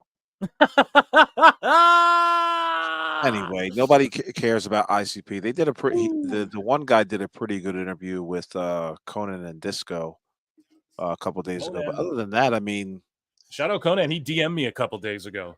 Yeah, you got licked on just for the engagement. That's all. He did the same thing to me about 5 months ago. Like, hey, bro, do you watch the show? Oh, and he's like, oh, joy. Yeah, he's like, trying to no, see, I just divert that shit and I try and start talking like real shit, you know? I'm one of those guys, bro. So Matt Hardy discussed the perfect scenario for he and brother Jeff Hardy's WWE return. I almost feel Jeff and we end up returning to WWE, do something small, and then go on to the Hall of Fame. That's a best case scenario before we are deleted. So I don't know. That's pretty smart on his end to fantasy Mark book himself like correctly for once. You know what I mean? Because if he had creative control in AEW, that stuff was pretty ass. But yeah, your thoughts on the Hardy Boys coming into WWE, doing something small, going in the Hall of Fame, hanging it up? I think I talked about this before. The Hardy Boys, the way in which you're looking at the screen right now with the arm sleeves and all that, this is not how we want to see the Hardy Boys ever again. We should see these guys in fucking suit and ties, hair slicked back, nice, mature, older men saying hi, getting their induction, getting their ring, and piecing the fuck out of the wrestling business, because I don't ever want to see them in a wrestling ring ever again. Jesus. You're vicious, bro. No, I'm not. I'm being real. It's my opinion. No doubt, I don't ask for anybody else to share it, but this is how it is. Yeah, you're entitled Hardy to Boys have been, what have they been, around 25 years at this point? I mean, they started out as jobbers, by the way. So, oh yeah. So speaking of legends and CM Punk, on Grilling JR says, following WWE and TNA Wrestling's recent partnership, Jim Ross admitted that he can't fathom the same developing between WWE and AEW right now. And JR goes on to say, I miss CM Punk. I thought he contributed greatly to the AEW roster, by God, when he was with us. To be perfectly candid, I wish he still was. How do you not want a talent the level of CM Punk still with your company, pal?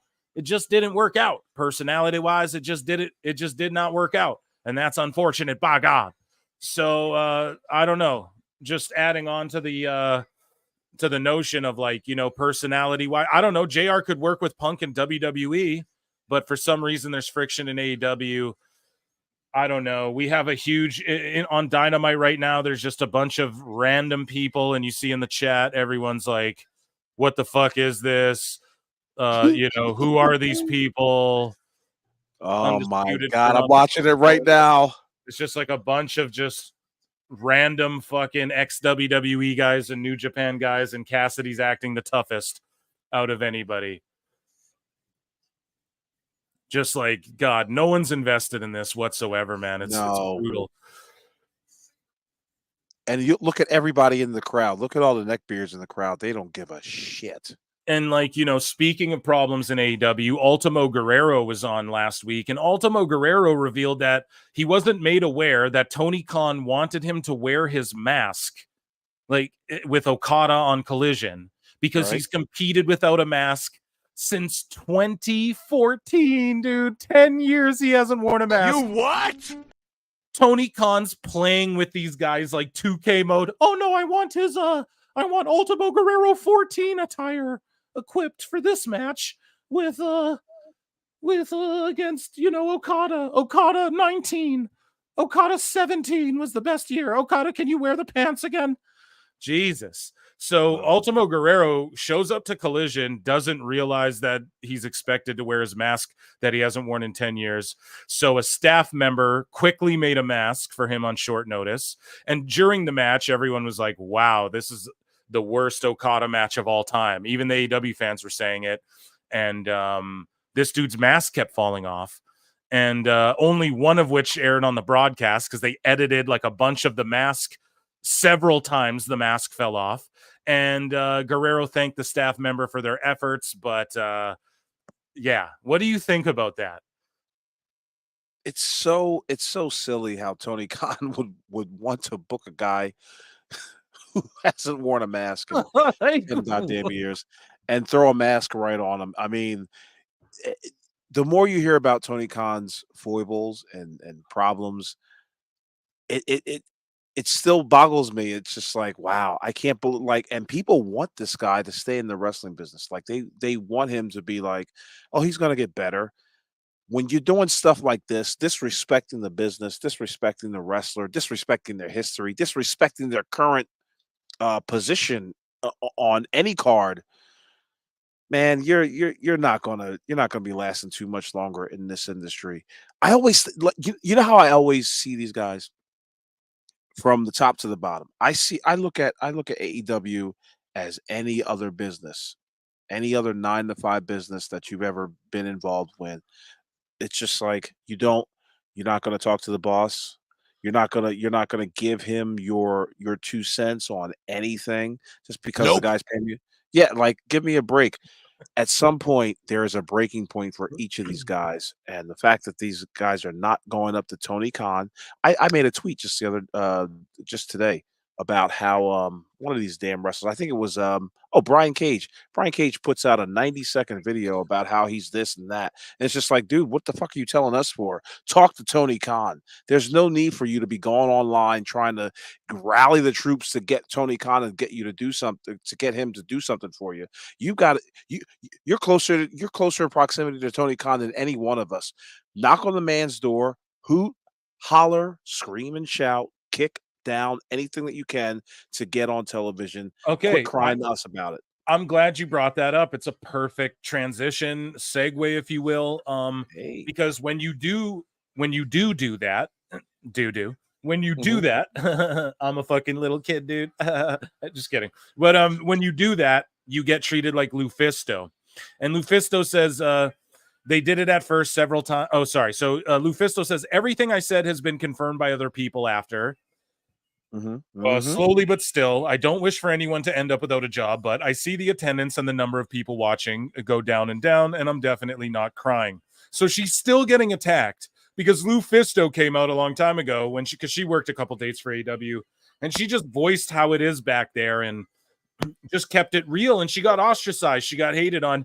Shout out LuFisto. She's going through some personal medical stuff. Just I think she may have a GoFundMe up as well. If you guys can go check that out and support her, and just our thoughts and prayers and wishes with LuFisto, and hopefully she makes a healthy recovery. But she still took time to keep it real like she's always done. And they gave her a lot of shit for this. And someone said, I don't know, I'm blocked from whoever tweeted this out, but probably for supporting LuFisto. Yeah, I probably responded supporting her and they blocked me, but they did at first several times. Then I shared my not very good experience with them, got bombarded by a dozen of their talent on X, and yes, including MJF was tweeting out like pretty much like fuck LuFisto. You know, a bunch of these people were like people in the industry, man, buried her and shit, and including their then piece of shit champion. And she got death threats ever since. There's still many people I love there, but overall, fuck them. So she's just hanging on to that. Like, nah, they ran like shit. And then when I voiced it, you know, I got attacked for it. And I don't know, man. Eventually everybody sees the truth and they realize what LuFisto does. I mean, Cody saw it. He jumped off the ship, dude. There's a reason that happens. But yeah, you get attacked. Your thoughts on sort of LuFisto still standing on her business and being like, no, these people treated me like shit and ostracized me. I think LuFisto, and correct me if I'm wrong, but I had this opinion like LuFisto is what Thunder Rose, like she it's almost like she's taken over, like she's telling us what Thunder Rosa's gone through. Because this is what I believe Thunder Rosa and all these other characters are going through. Like, you can't say nothing because you get ostracized. If there's any wrestler or any talent listening to this broadcast right now, and they want to raise their profile, do exactly what I've been telling you to do. Hoot and holler. Because guess what's going to happen? You may lose a paycheck, but you're going to build respect among the people in the community, in the wrestling industry, who are going to be like, you know what, you stood up to that. And other companies are going to see that and be like, okay, we know you're a respectful talent. We know, but the way that in which you handled the situation with Tony Khan, I mean, guys, if you want to raise your profile on television, and I'm not a television guy, but I just know enough about long enough about wrestling that this is how it goes. You must speak up now. Just in the way that you want to raise at your job. You can't just allow it to just happen. You've got to say something and let them know like what you did to deserve this raise. The things that you did in the last 6 months to a year to make sure that you're getting paid properly. But if you're a wrestler and you're just like, "Oh, I'm happy to be here," I have no sympathy for you. I've got no sort of like I could care less about how your career is going because you're not putting it in your own hands. And yeah, I hate to drag on like Phil, but that's all I've got to say about that. You're a piece of shit, dude. No, I love you, dude. Well, the thing is when you speak up though, awful, you get accused of the fans of like Ricky Stark's a talent. Short-term loss, long-term gain. I know, but you get Ricky Starks though, right? And all of the fans, everybody loves Ricky Starks, and everybody's going, Starks is the man. Everyone's behind him. Oh, this is the best signing ever. But then it turns out, oh, he's kind of a punk guy, and he's kind of a Cody guy, and he's a guy who just does his job. And if you watch AEW All Access, how he interacts with Tony, you can tell. I can tell. I'm going to EFAP that video with you one of these days, awful. It's a video I made a while back. I compiled, if you guys haven't yet, on @ProWrestleClips. It's called 10 Minutes of Tony Khan. A chunk of it got edited out, so it's like 7 minutes long. But every mention or time Tony Khan appears on television during AEW All Access, I watched the show 3 fucking times. I clipped it all out, and I compiled it for you guys.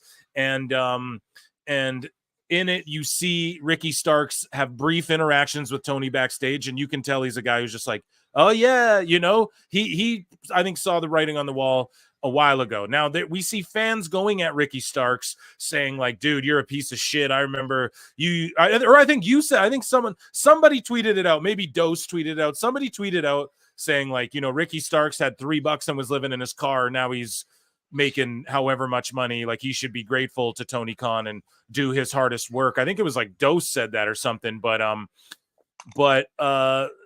I don't know, man. This story was that you who tweeted that out, awful, or was that Dose? It was probably Dose. It was probably yeah. But anyways, though, those tweets 50 times a goddamn day. So there's this story that randomly comes out, right? And again, it's just so fishy to me. I feel like this is just to try and hurt Ricky Stark's image because I think he's out of there sooner than later. And because all the speculators like, oh, he's hurt. He's not hurt. He said it. He's not hurt.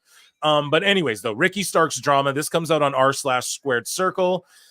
This is like yesterday. So surprised this isn't out there. But last year after the Owen Hart Cup, Ricky Starks got absolutely hammered in a Calgary bar, wound up starting a fight and leaving the establishment in a cop car. 100% real and witnessed by human eyes. If anyone wants to dig for it, they'll find it. Apparently a big pain in the ass Tony Khan had to deal with personally.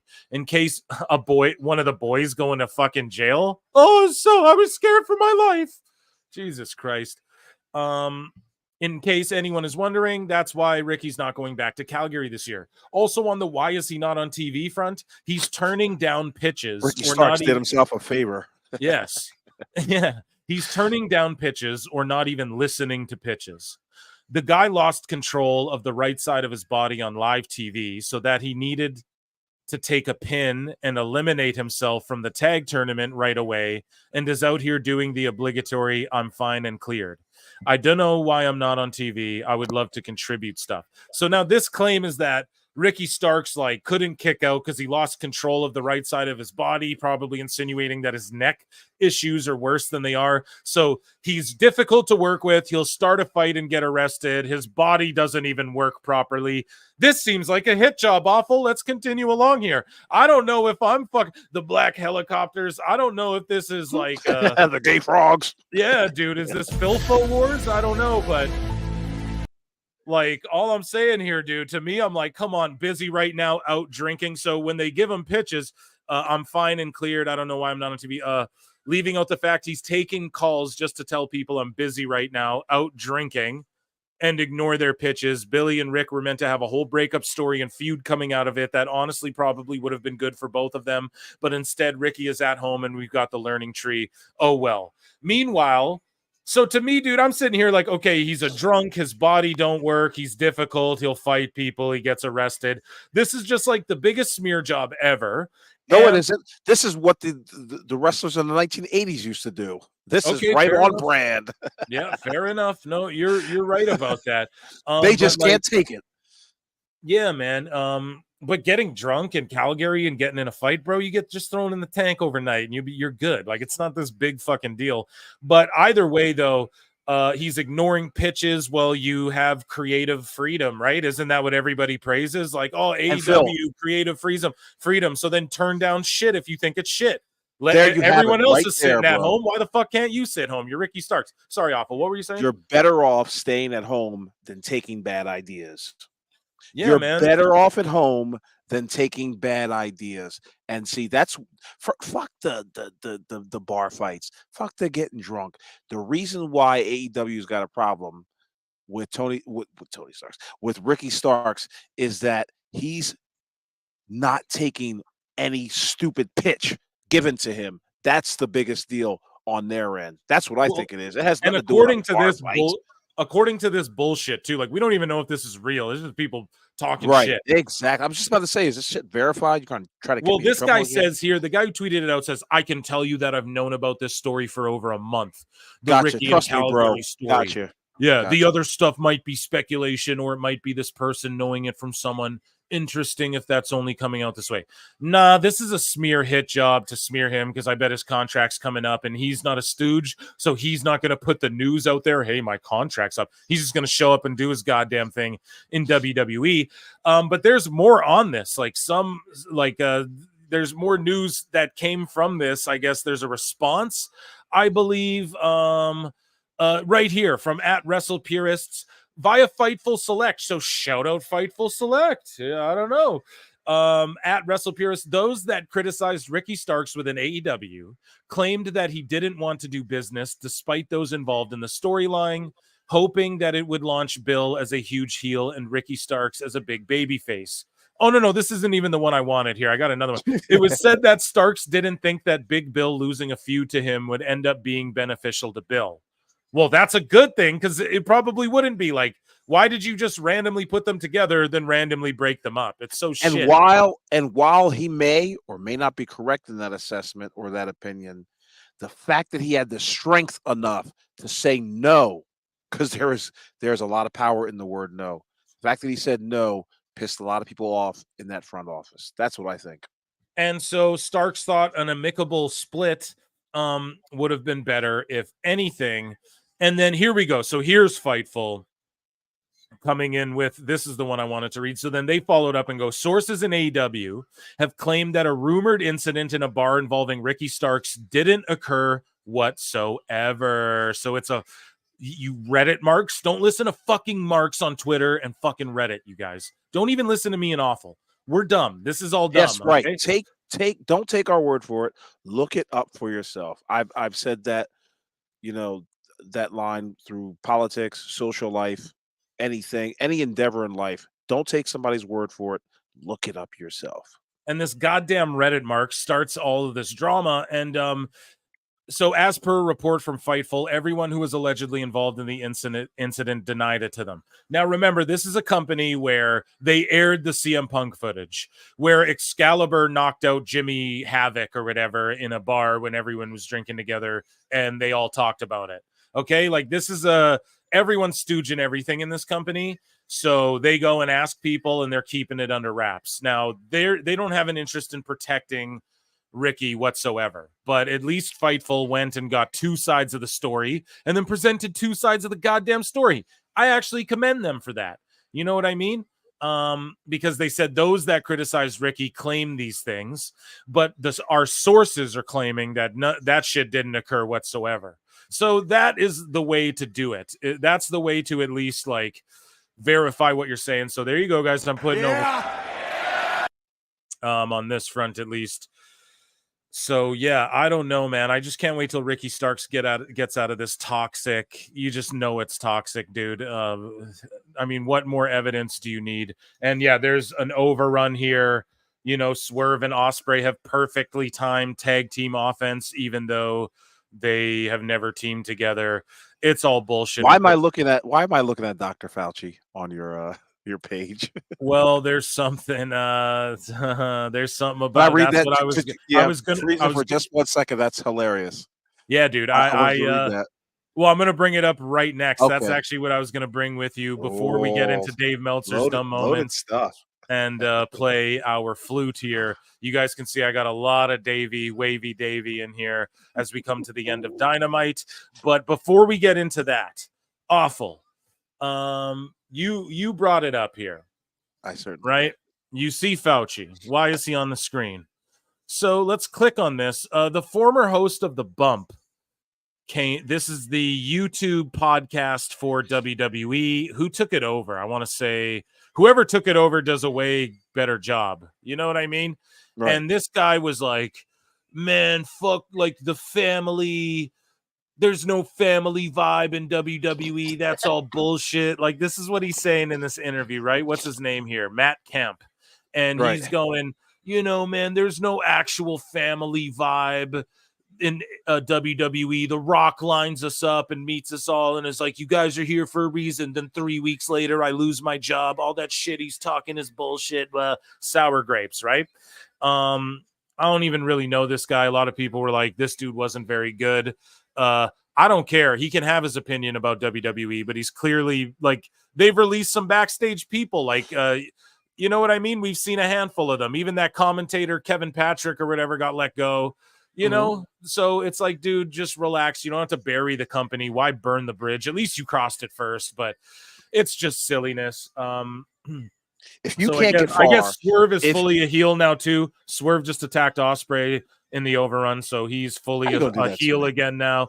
This is fucking stupid. What an awful Dynamite. But anyways, though, former The Bump host Matt Kemp recently revealed that there was past conversations between WWE and the White House regarding Dr. Anthony Fauci potentially appearing on the show to get the word out about the vaccine awareness. Ultimately, Vince McMahon didn't sign off on it because it was considered too political, pal. So this guy's like mad, bitter, and then he's going to bring in Fauci and all of this stupid shit into it. This is like Weinstein level cope for me when Tony Khan brought up Weinstein. Sorry, Awful. I want your thoughts, man. Go off on this. So, anybody work for anybody else? Anybody get fired from anybody else? Yeah, you're going to be a little upset. You're going to be a little mad. But I got a question for all of you. Is the WWE on your resume? Because if it is, you have the world is your oyster at this point.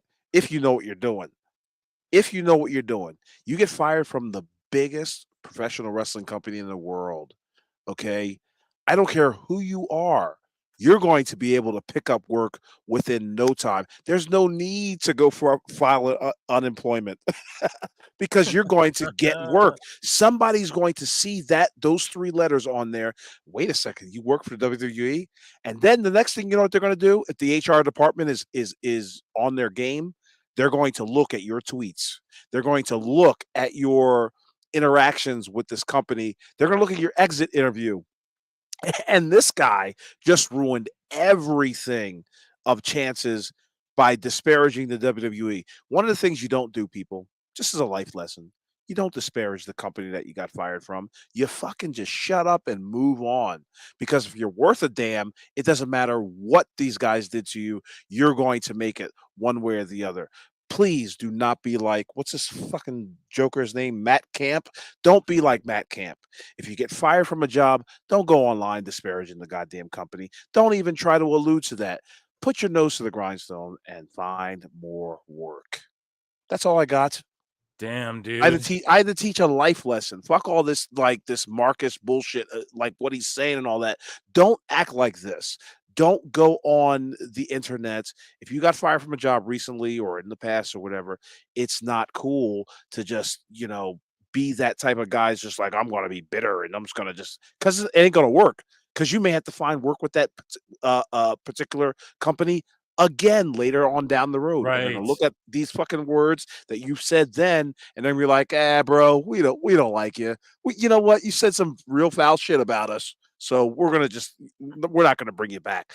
If anybody over the age of 30 has gone through this, you guys know exactly what I'm talking about. That's all I got to say. The chat's calling him a Meltzer sheep. They're calling him Matt Dunn, fucking Kevin Dunn Jr. And trust me, I'm not a bootlicker. I'm not a bootlicker. But this is not for the company's sake. This is for your own sake. This is for your own benefit.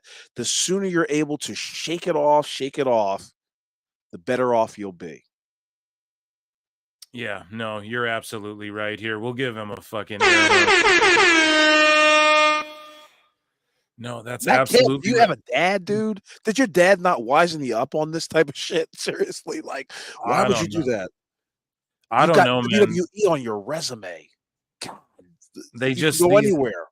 Yeah, people just I don't know. Like, is this a way to bury it? It does seem like. Yeah, it's we've seen this forever, Phil. People lose their job from a company, and then they go on and they talk. And it's so funny because like the AEW fans and people who like them, they're like, "Oh my God, be prepared for the sour grapes argument." Yeah, because that's exactly what it is. It's sour grapes. It's guys angry just because they just got off the phone with the HR department. You know what I mean? You hang up that phone and you're like, "Motherfucker. My whole life has changed. Yesterday I was working. Today I'm not working." I completely understand it. I completely do. But the last thing you want to do as a life lesson, everybody, is go online and talk shit about them. That's all. Man, nailed it. Okay, so Dynamite just ended with an overrun there. I mean, that show overall, we can give it a Price is Wrong. Well, the show's over. Yes, it is. And I want to polish some flutes and give everyone a brilliant Dave Meltzer dumb moment of the week. But first, let's, I guess, go over the Forbidden Door card quickly and see, you know what I mean? Like what they got cooking. So Forbidden Door, guys, we have the Elite. So the Young Bucks and Okada versus Scissor Ace, which is the Acclaimed with Hiroshi. Say it again. Read it again. What? So they have a name for it already? Like, what? These fucking marks. The Elite versus Scissor Ace. So the Acclaimed with Hiroshi Tanahashi. Okay. And right? And then we just saw a match that's so the Learning Tree, Chris Jericho, Big Bill, and the Bad Apple, Brian Keith. Jesus. So the Learning Tree Jericho, the Redwood Big Bill, and the Bad Apple Brian Keith. Oh my God, that shit makes me angry. Versus Joe Hook and Shibata. Okay. So like, why is that on a pay-per-view? Fuck all the dumb shit. Look at number 7.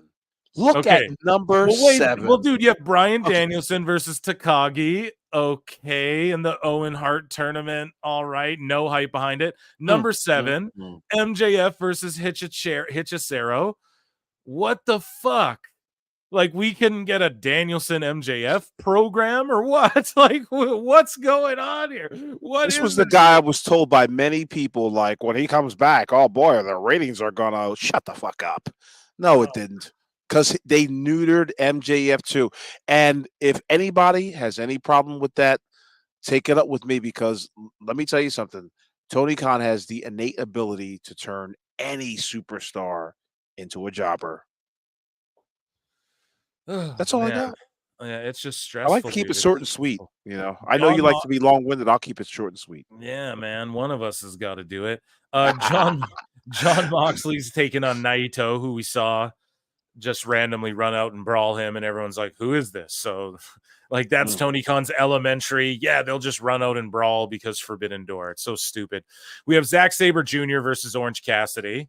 I believe in Zack Sabre. Clap. Yeah. Yeah, so I mean that match is like they're just gonna be like, oh look, Orange Cassidy can technically wrestle. Look at his wrestling prowess. No one cares. No one cares about Orange Cassidy. Timeless Tony Storm with Luther and Mariah May will take on Mina Shirakawa with Mariah May.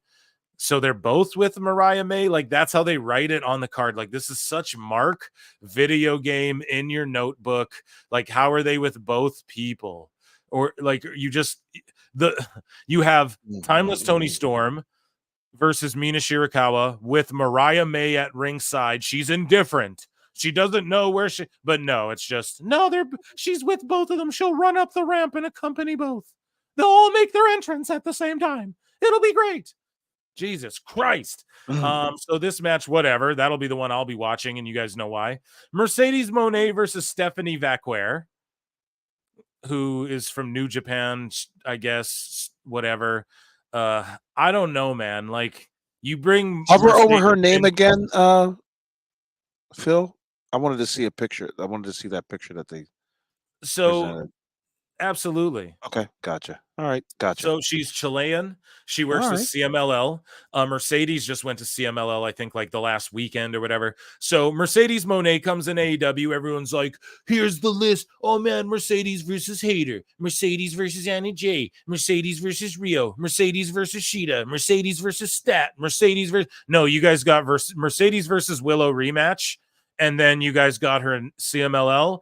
And then you guys got her fighting Stephanie Vacquer randomly, who wasn't on anyone's lists. You guys getting her second big match in AEW. If Monet is the perfect example of cannot book. Like, I don't put it on her. WWE made it work. They turn her into a top lady. AEW didn't even figure it out. Like, Monet just mooch. She's nothing in the company. Just an afterthought, nothingness. So they fucked that up. You got Takeshita, the power of Mark no. Briscoe. Yes, that's if you guys can extrapolate any value from this broadcast tonight, it is what about the power of no. We have Takeshita versus Mark Briscoe versus Jack Perry versus Dante Martin versus Lio Rush versus TBD. Let me guess, Ricochet. Oh, let me guess. It's Ricochet, who's going to come out and do flips off the ladders and win the fucking vacant TNT title. Obviously, that's what the fuck is are happen. You serious? This is the first time I'm hearing about this. Because Tony Khan's whole plan too is like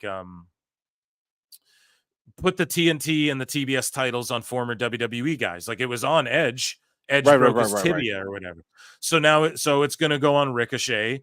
Who else is going to be the shock? Because there's a wild card entry in the Owen Hart tournament that is whoever Jeff Jarrett's going to face. It can't be Ricochet. Ricochet comes in and beats Jeff Jarrett and all. Like, is that what it is? No, he's going to show up in this random ladder match. That's Tony's booking. And then he's going to fucking climb the ladder, win this shit. And he's going to be the TNT champion. And yeah, that's Tony's plan. I know it. And then he'll just book Ricochet in random dream matches every week. And then it'll be like him versus Lio Rush and then him versus Ospreay and him, whatever. You already know. So I believe that's what's going to happen.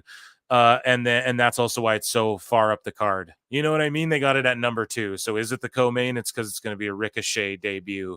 And Tony always does this. A WWE guy can just walk in, devalue the company. Takeshita gets on the back burner. Mark Briscoe's the ROH world champion. No one gives a shit. He's been in 6-mans.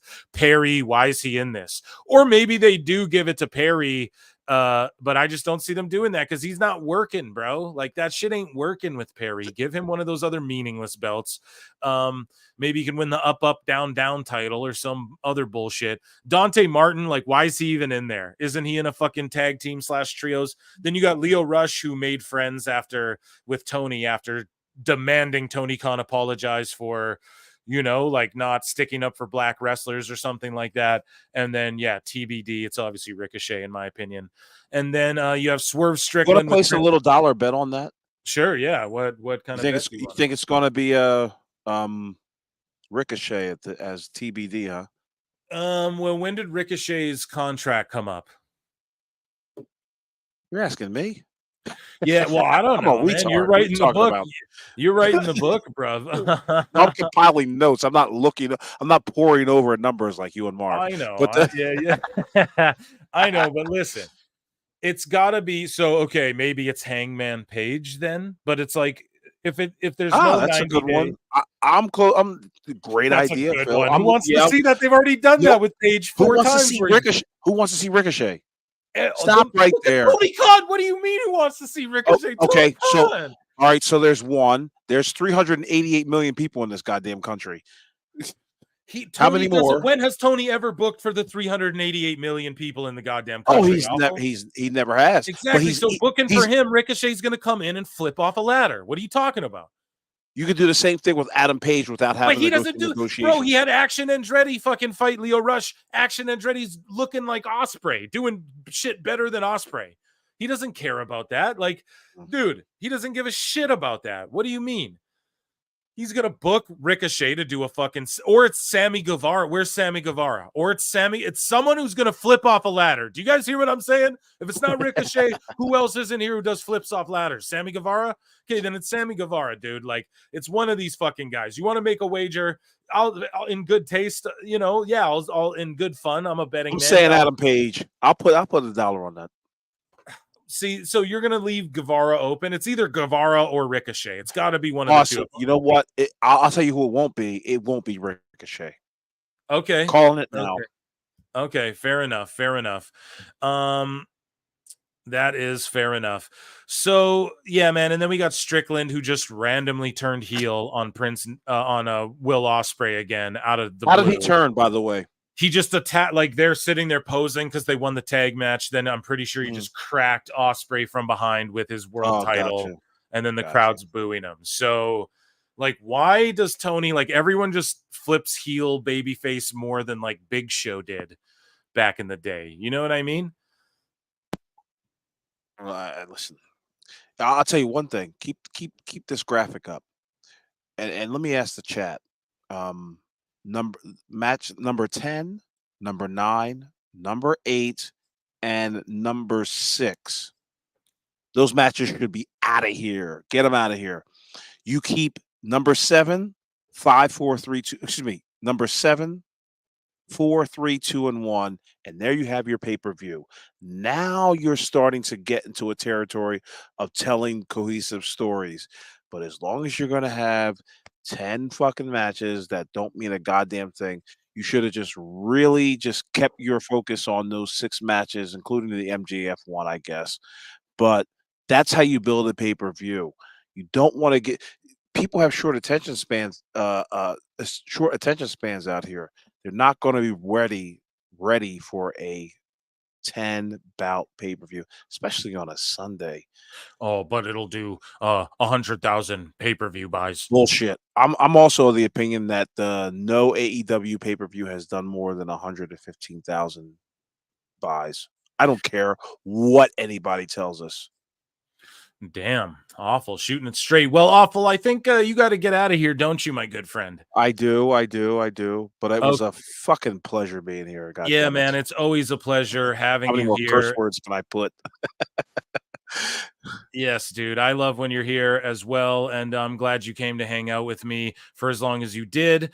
Awful's taking off, but chat, don't worry. Don't be weary. I want to see flutes in the chat because we are getting ready for Meltzer's dumb moment. But Awful, let the good folks know where they can find you, what you got going on in your life, if you will. Anything you want to plug or whatnot before you get out of here.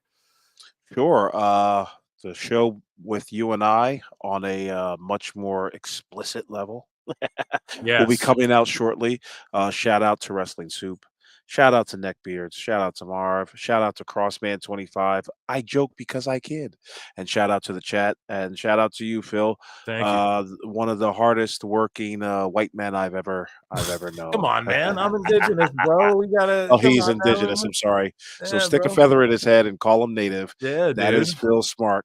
Phil Marks. I like Phil Smarks. I'm going to call you Phil Smarks. Yeah, do it, bro. That's cool. Thank you guys for, as a matter of fact, it actually is Phil S. Marks. That's okay. Gotcha. So everyone, round of applause for Awful. Thank you so much for being here. Hold on, before I You know what I got to do? What? What's the number tomorrow? I hope everybody sees my new ratings video, but what's the number tomorrow? I don't know, but just don't send me fake shit again this time because fuck you. I didn't send you nothing fake. My name was clear to that one. Yes, indeed. Oh my goodness. All right, I'll just say I think it'll be, but sorry, to answer your question, I think it'll be back up around 700K personally. I don't think it'll be as bad as it was. I like Wrestling Soup's prediction. I'm going to say 701 tomorrow. 620. Wow, yeah, that is a good one. Yeah. Okay, awful. I've kept you too long, Yes. my friend. I Peace, appreciate you guys. Thank you. Love you. Bye. Love you, buddy.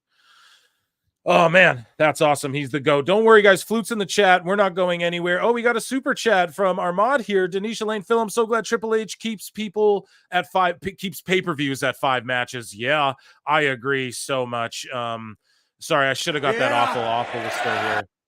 About that, Denisha. But yeah, I agree. That's the perfect, I'd say 5-6 matches. And then if you want to have 1 or 2 on the pre-show, go ahead, if you're going to use it to maybe try and maybe get a squash match off and just like run promos around it and all of that. I'm cool with that, but it's too much, man. You got to cut these pay-per-views in half. And Tony just doesn't see the benefit in that. He's not, eventually people are going to go, yeah, these pay-per-views aren't so good either, it's like almost novelty, but I'm grateful for Triple H as well. And yeah, this Sunday, and Denisha will be there. I'm sure Awful will be there, even if he's not watching, but we are going to be live streaming Forbidden Door here on PWT Clips or live times as well. The shit simulcast. It's just, once it is done live here, I switch it to members only, and then I flick it. I make it public over on the other channel. You know what I mean? So, okay, guys, flutes in the chat. I see the flutes, guys. Let me just see. We need a big drum roll because we're setting up. You guys know I'm getting ready for it because it's time for my favorite time of the week. It's time for your favorite time of the week. It's time for Dave's most feared time of the week. And it's time for, if you're a flute or you're a woodwind player, we know for certainly it is your favorite time of the week. And I want to see flutes in the chat all over the place. I want to see flutes in other pro wrestling shows, chats, and comments. I want to see flutes all over the world. Okay? Because there's a movement. And it's happening right now, and you're all a part of it. And it's via these segments. And this segment is called Dave Meltzer's Dumb Moment of the Week.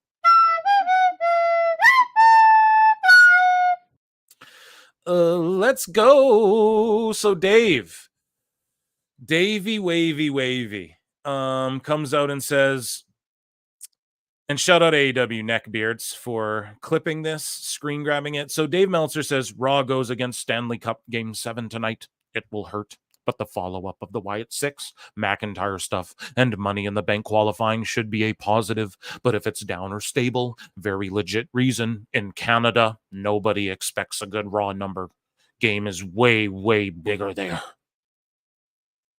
Raw did a 1.8 million, one of its most successful shows since WrestleMania.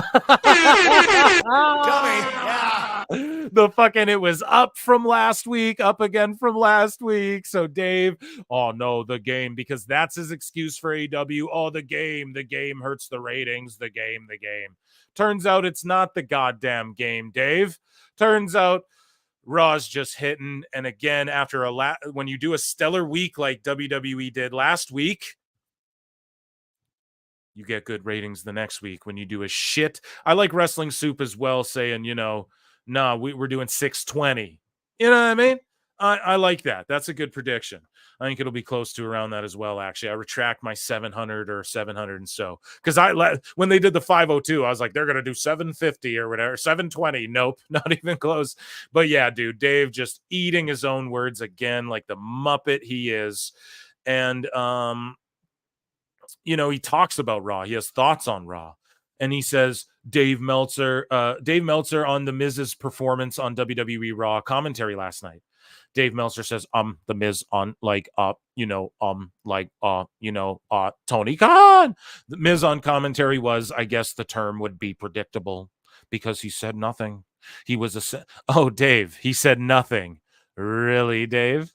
What? You sure you want to go there with people, Dave? He was essentially the Miz doing one of those promos where he's got the great delivery, but he's got nothing to say.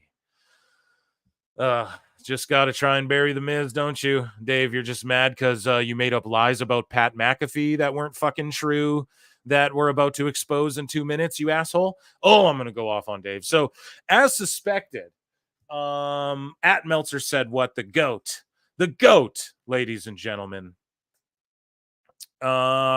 says, as suspected, Dave claims that Jackie Redmond and Kathy Kelly are on Raw and SmackDown as well, which would mean 3 backstage interviewers on SmackDown, proving that he just made up his story about Kayla Braxton being a number 3 backstage interviewer out of thin air. Watch the show, Dave. I've said it a million times. Dave Meltzer does not actually watch WWE, guys. Like, he says it, he fast forwards through it.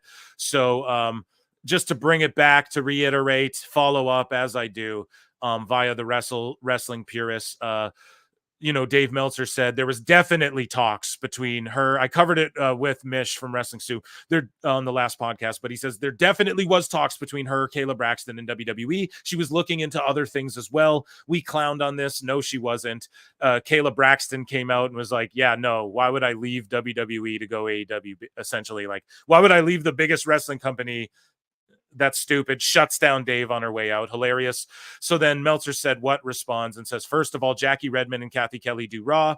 Kayla does SmackDown. Second, AEW already has Renee Paquette, Alicia Tout, Lexi Nair, Arcady Aura, Alex Marvez, and RJ City, which is what I said as well. And so why would they need? So she's going to leave being third string, because Dave tried to paint this narrative that, they're pushing Kathy Kelly down everyone's throats, essentially, and like Kayla Braxton's being pushed down the line, and she doesn't like that. So there are discussions, and it's like, why would she go be 7th string in AEW? Like, that makes no goddamn sense. So then Dave says as much. Like, he speaks it with his own fucking chicken lips, and Meltzer said what? Just calls it out. He just completely talked out of his ass. Further verification he was lying. Here we go. Later, Kathy is trying to interview him, and she can't, but she does alert us that there were, quote, other victims. And now that the show's over, they never told us who the other victims were. I have no idea. Braun Strowman was fine. Won him. So I don't know who the other victims were. But they were unknown people. And by the way, remember we were talking about... Chris Kaiser. He might have been killed back there. Yeah. Remember we were talking about Kayla giving notice and everything? Mm-hmm. Well, I couldn't help but notice. Her contract's up. Well, her contract's up. And you were talking about how she wasn't going to be the number 1 interview woman, so... Yeah. Jackie and Kathy are both on Raw. Yeah. Well, they're on both shows. Why can't Kayla be the voice of SmackDown? That's not my decision. Man. She wanted to leave. She wanted to explore other options. So, Braun Breaker versus Ludwig Kaiser. She moved to Los Angeles. Dave's just lying through his fucking teeth, man. For that reason, so it's not like she's moving to Los Angeles now. She moved already to explore other entertainment options. So Braun Breaker versus, and Brian's just like, dude, stop talking. Liar! Like, and yes, she did move there to explore other options, but like, and she had another opportunity, but don't make it like she definitely held talks with AEW. No, dude, she wanted opportunities outside of pro wrestling, as she tweeted out. Like, Dave, you're a sick person, man. Just wait. We're going to get into it even more with McAfee. I'm going to cook this guy. Melthead can F himself and his sidekick for $2. Jamie Earhart, thank you so much. Bonus! And yeah, dude, Alvarez at least is just not putting up with it. He doesn't just go, oh, yeah, for sure. He's like, well, why did this happen then, Dave? And then he just kind of moves on. Dave needs to hang it up, dude. It's retirement time for him. I can't wait till Dave gets inducted into his own fucking Observer Hall of Fame. That's how much he sniffs his own farts, dude. Complete clown buffoonery. We're going to get into it more, man. So, yeah, just exposed by Meltzer said what. So then this guy tweets to Meltzer and says, so you admit AEW is held to a higher standard. And this came from Dave Meltzer basically coping over the ratings and coping over Raw and being like, well, AEW fans expect more from their shows. So that's why this was rated so good on Cage Match. That's why everyone thinks WWE's doing good. So then Huckleberry McRib goes, so you would, great name. So you admit AEW is held to a higher standard. And then Meltzer goes, by its fans, yes. And it's just like, man, you got just coping, fucking seething. And then he's forced to admit WWE Raw does the best rating since its post WrestleMania 40 episode per the Observer. Of course, they will admit it. And then let's see here. This guy tweets out, someone sent me the Meltzer Alvarez response to episode 3 video of Who Killed WCW. Right? Because of course they got to chime in. And of course the Observer gets brought up about how they're fucking liars and stooges and idiots. Who inducts Dave Meltzer himself, bro? What are you talking about? Shout out Wrestling Soup in the chat. And so this guy says, like, somebody sent me the Meltzer Alvarez reaction. They were still trying to convince everyone that their narrative was right about what happened to WCW, with Meltzer dropping the names of dead promoters to try and validate his BS, which he does. And Eric Bischoff just rips him up and goes, these two parasites have been lying, distorting, and spreading rumors from questionable and dead sources for so long. They defend their garbage takes despite firsthand takes like we heard from in the Who Killed series and incredible research and direct interviews with key players involved in Guy Evans's book, Nitro, The Incredible Rise and Inevitable Collapse of Ted Turner's WCW. Dave Meltzer is being exposed with every breath he takes as the creepy little fraud he's always fucking been. Shout out Eric Bischoff. Never takes a fucking moment to not cook. Never doesn't take a moment to cook Dave. You know what I'm saying? He's like me, bro. I like Eric. I'd buy him a beer if I ever saw him in person, man. And so, man, we get to like the ultimate destruction of Dave, right? Like it almost deserves another flute, which it's getting.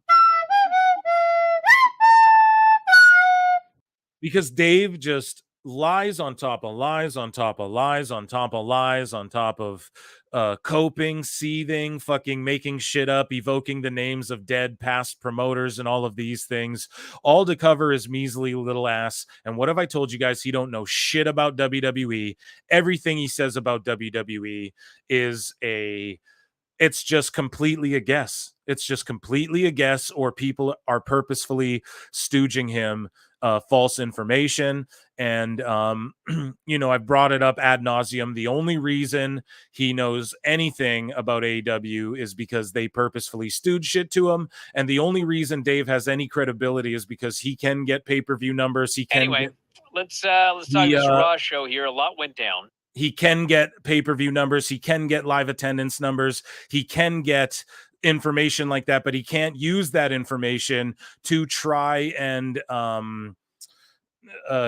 put over AEW. And thus he doesn't stick to what he can verify. He sticks to this bullshit he perpetrates and the lies he'd rather make shit up. And this is just fucking disgusting. Okay. So Pat McAfee, we went over it with, I think, Wrestling Soup. The live, we've been covering it, right? They're invading the McAfee show. Okay. We played the little clip there from Pat McAfee's show the other day. I believe I was with Mish. And, the Wyatt are sort of invading, that sort of thing. And McAfee was missing from commentary. Now, they didn't divulge why, but they also didn't say it's because of the spooky Wyatt family shit that's going on, right? So you have to assume that WWE, if it was storyline, they would have said like, oh, it has to do with the fucking Wyatt thing, but they did not say that, man. So I assumed it was the Wyatt thing as well. But with that being said, like, why didn't we hear about like Triple H is missing too, or how like they would mention it if it was kayfabe? You know what I mean? So they didn't bring it up. I didn't think anything of it. Raw was pretty stellar again. And so, fucking Dave Meltzer. He just invents this whole reason why Pat McAfee was not there. According to Brian and Dave, Pat McAfee missed Raw clearly due to a storyline reason with the Wyatts. Clearly, from the Observer, clearly, Dave is telling the truth, and clearly, this is clearly what it is from the Observer. So let's play this asshole.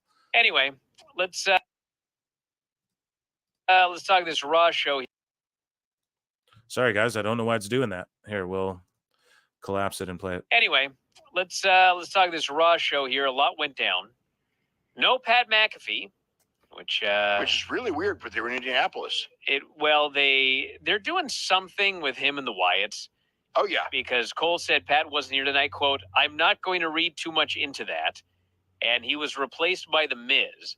And this was clearly all storyline because Miz doing commentary and then being, surprised in the middle of the show that you got to defend the tag titles in the main event.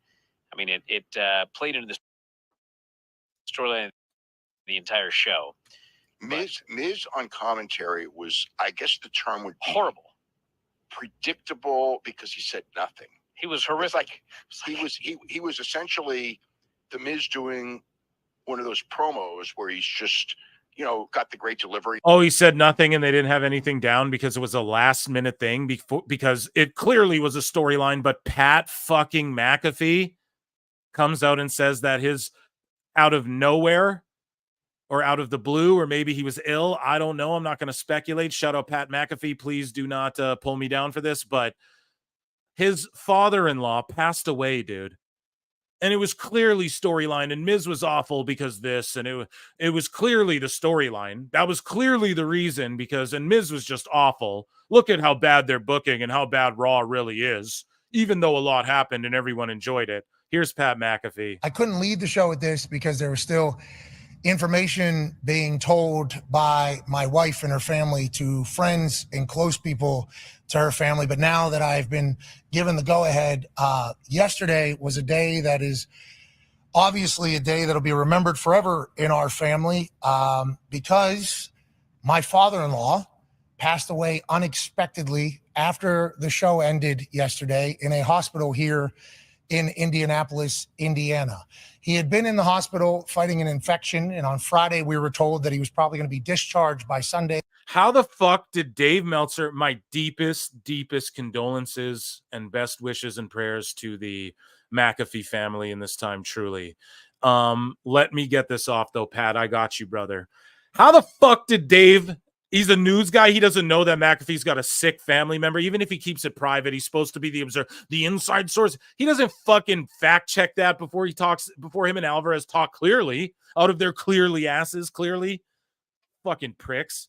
They had figured it out and he was going to be okay. So we were all in high hopes with incredible optimism. And then yesterday, literally as the show is ending, my wife calls me and says that I have to get to the hospital because there had been an emergency.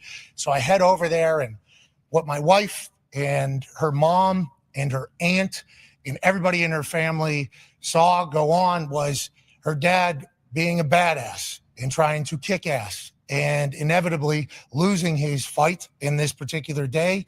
And whenever something blindsides an entire family like...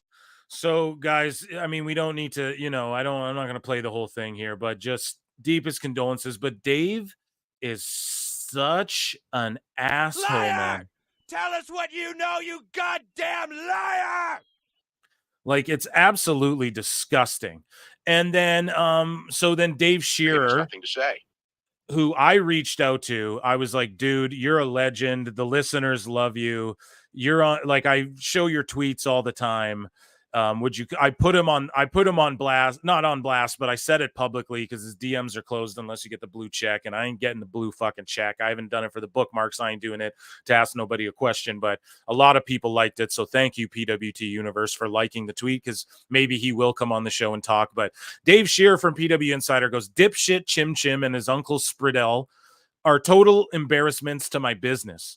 I hope the pieces of shit apologize to Pat's family and own their bad behavior, but I won't hold my breath waiting for that to happen. Dave and Brian are the shits, B. Let's go. Call him the shits B. Fuck, man. That is just, you couldn't end that on a better note. And with that, that was Dave Meltzer's dumb, despicable, dumb moment of the week.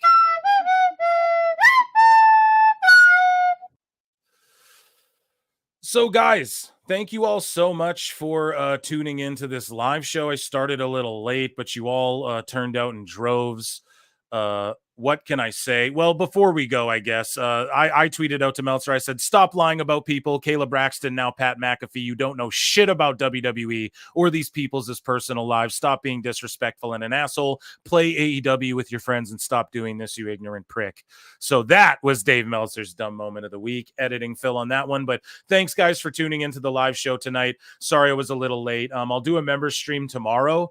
Guys, the member stream, like, don't worry so much about if you're catching it live as well. Like, I don't know what time. It's hard for me. I embrace the grind, bruv. You guys already know it. I'm bringing you so much content. Wrestling Soup. I just did a podcast with Crossman, and then I did this show tonight. I'm doing the member show tomorrow, and then Sunday we got another live show. So Friday and Saturday I'm going to relish taking a bit of time. But man, I just appreciate you all so much. Thank you, chat, for being here.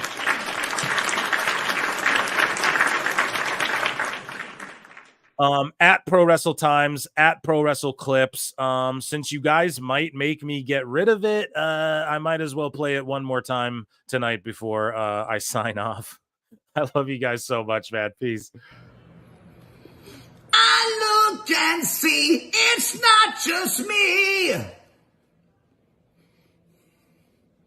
So many others have stood where I stand. We are the young, so raise your hand. They call us problem child. We spent our lives on trial. We walk an endless mile. We are the youth gone wild. We stand and we won't fall. We're one and one for all. The writing's on the wall. We are the youth gone wild. Let it get wild.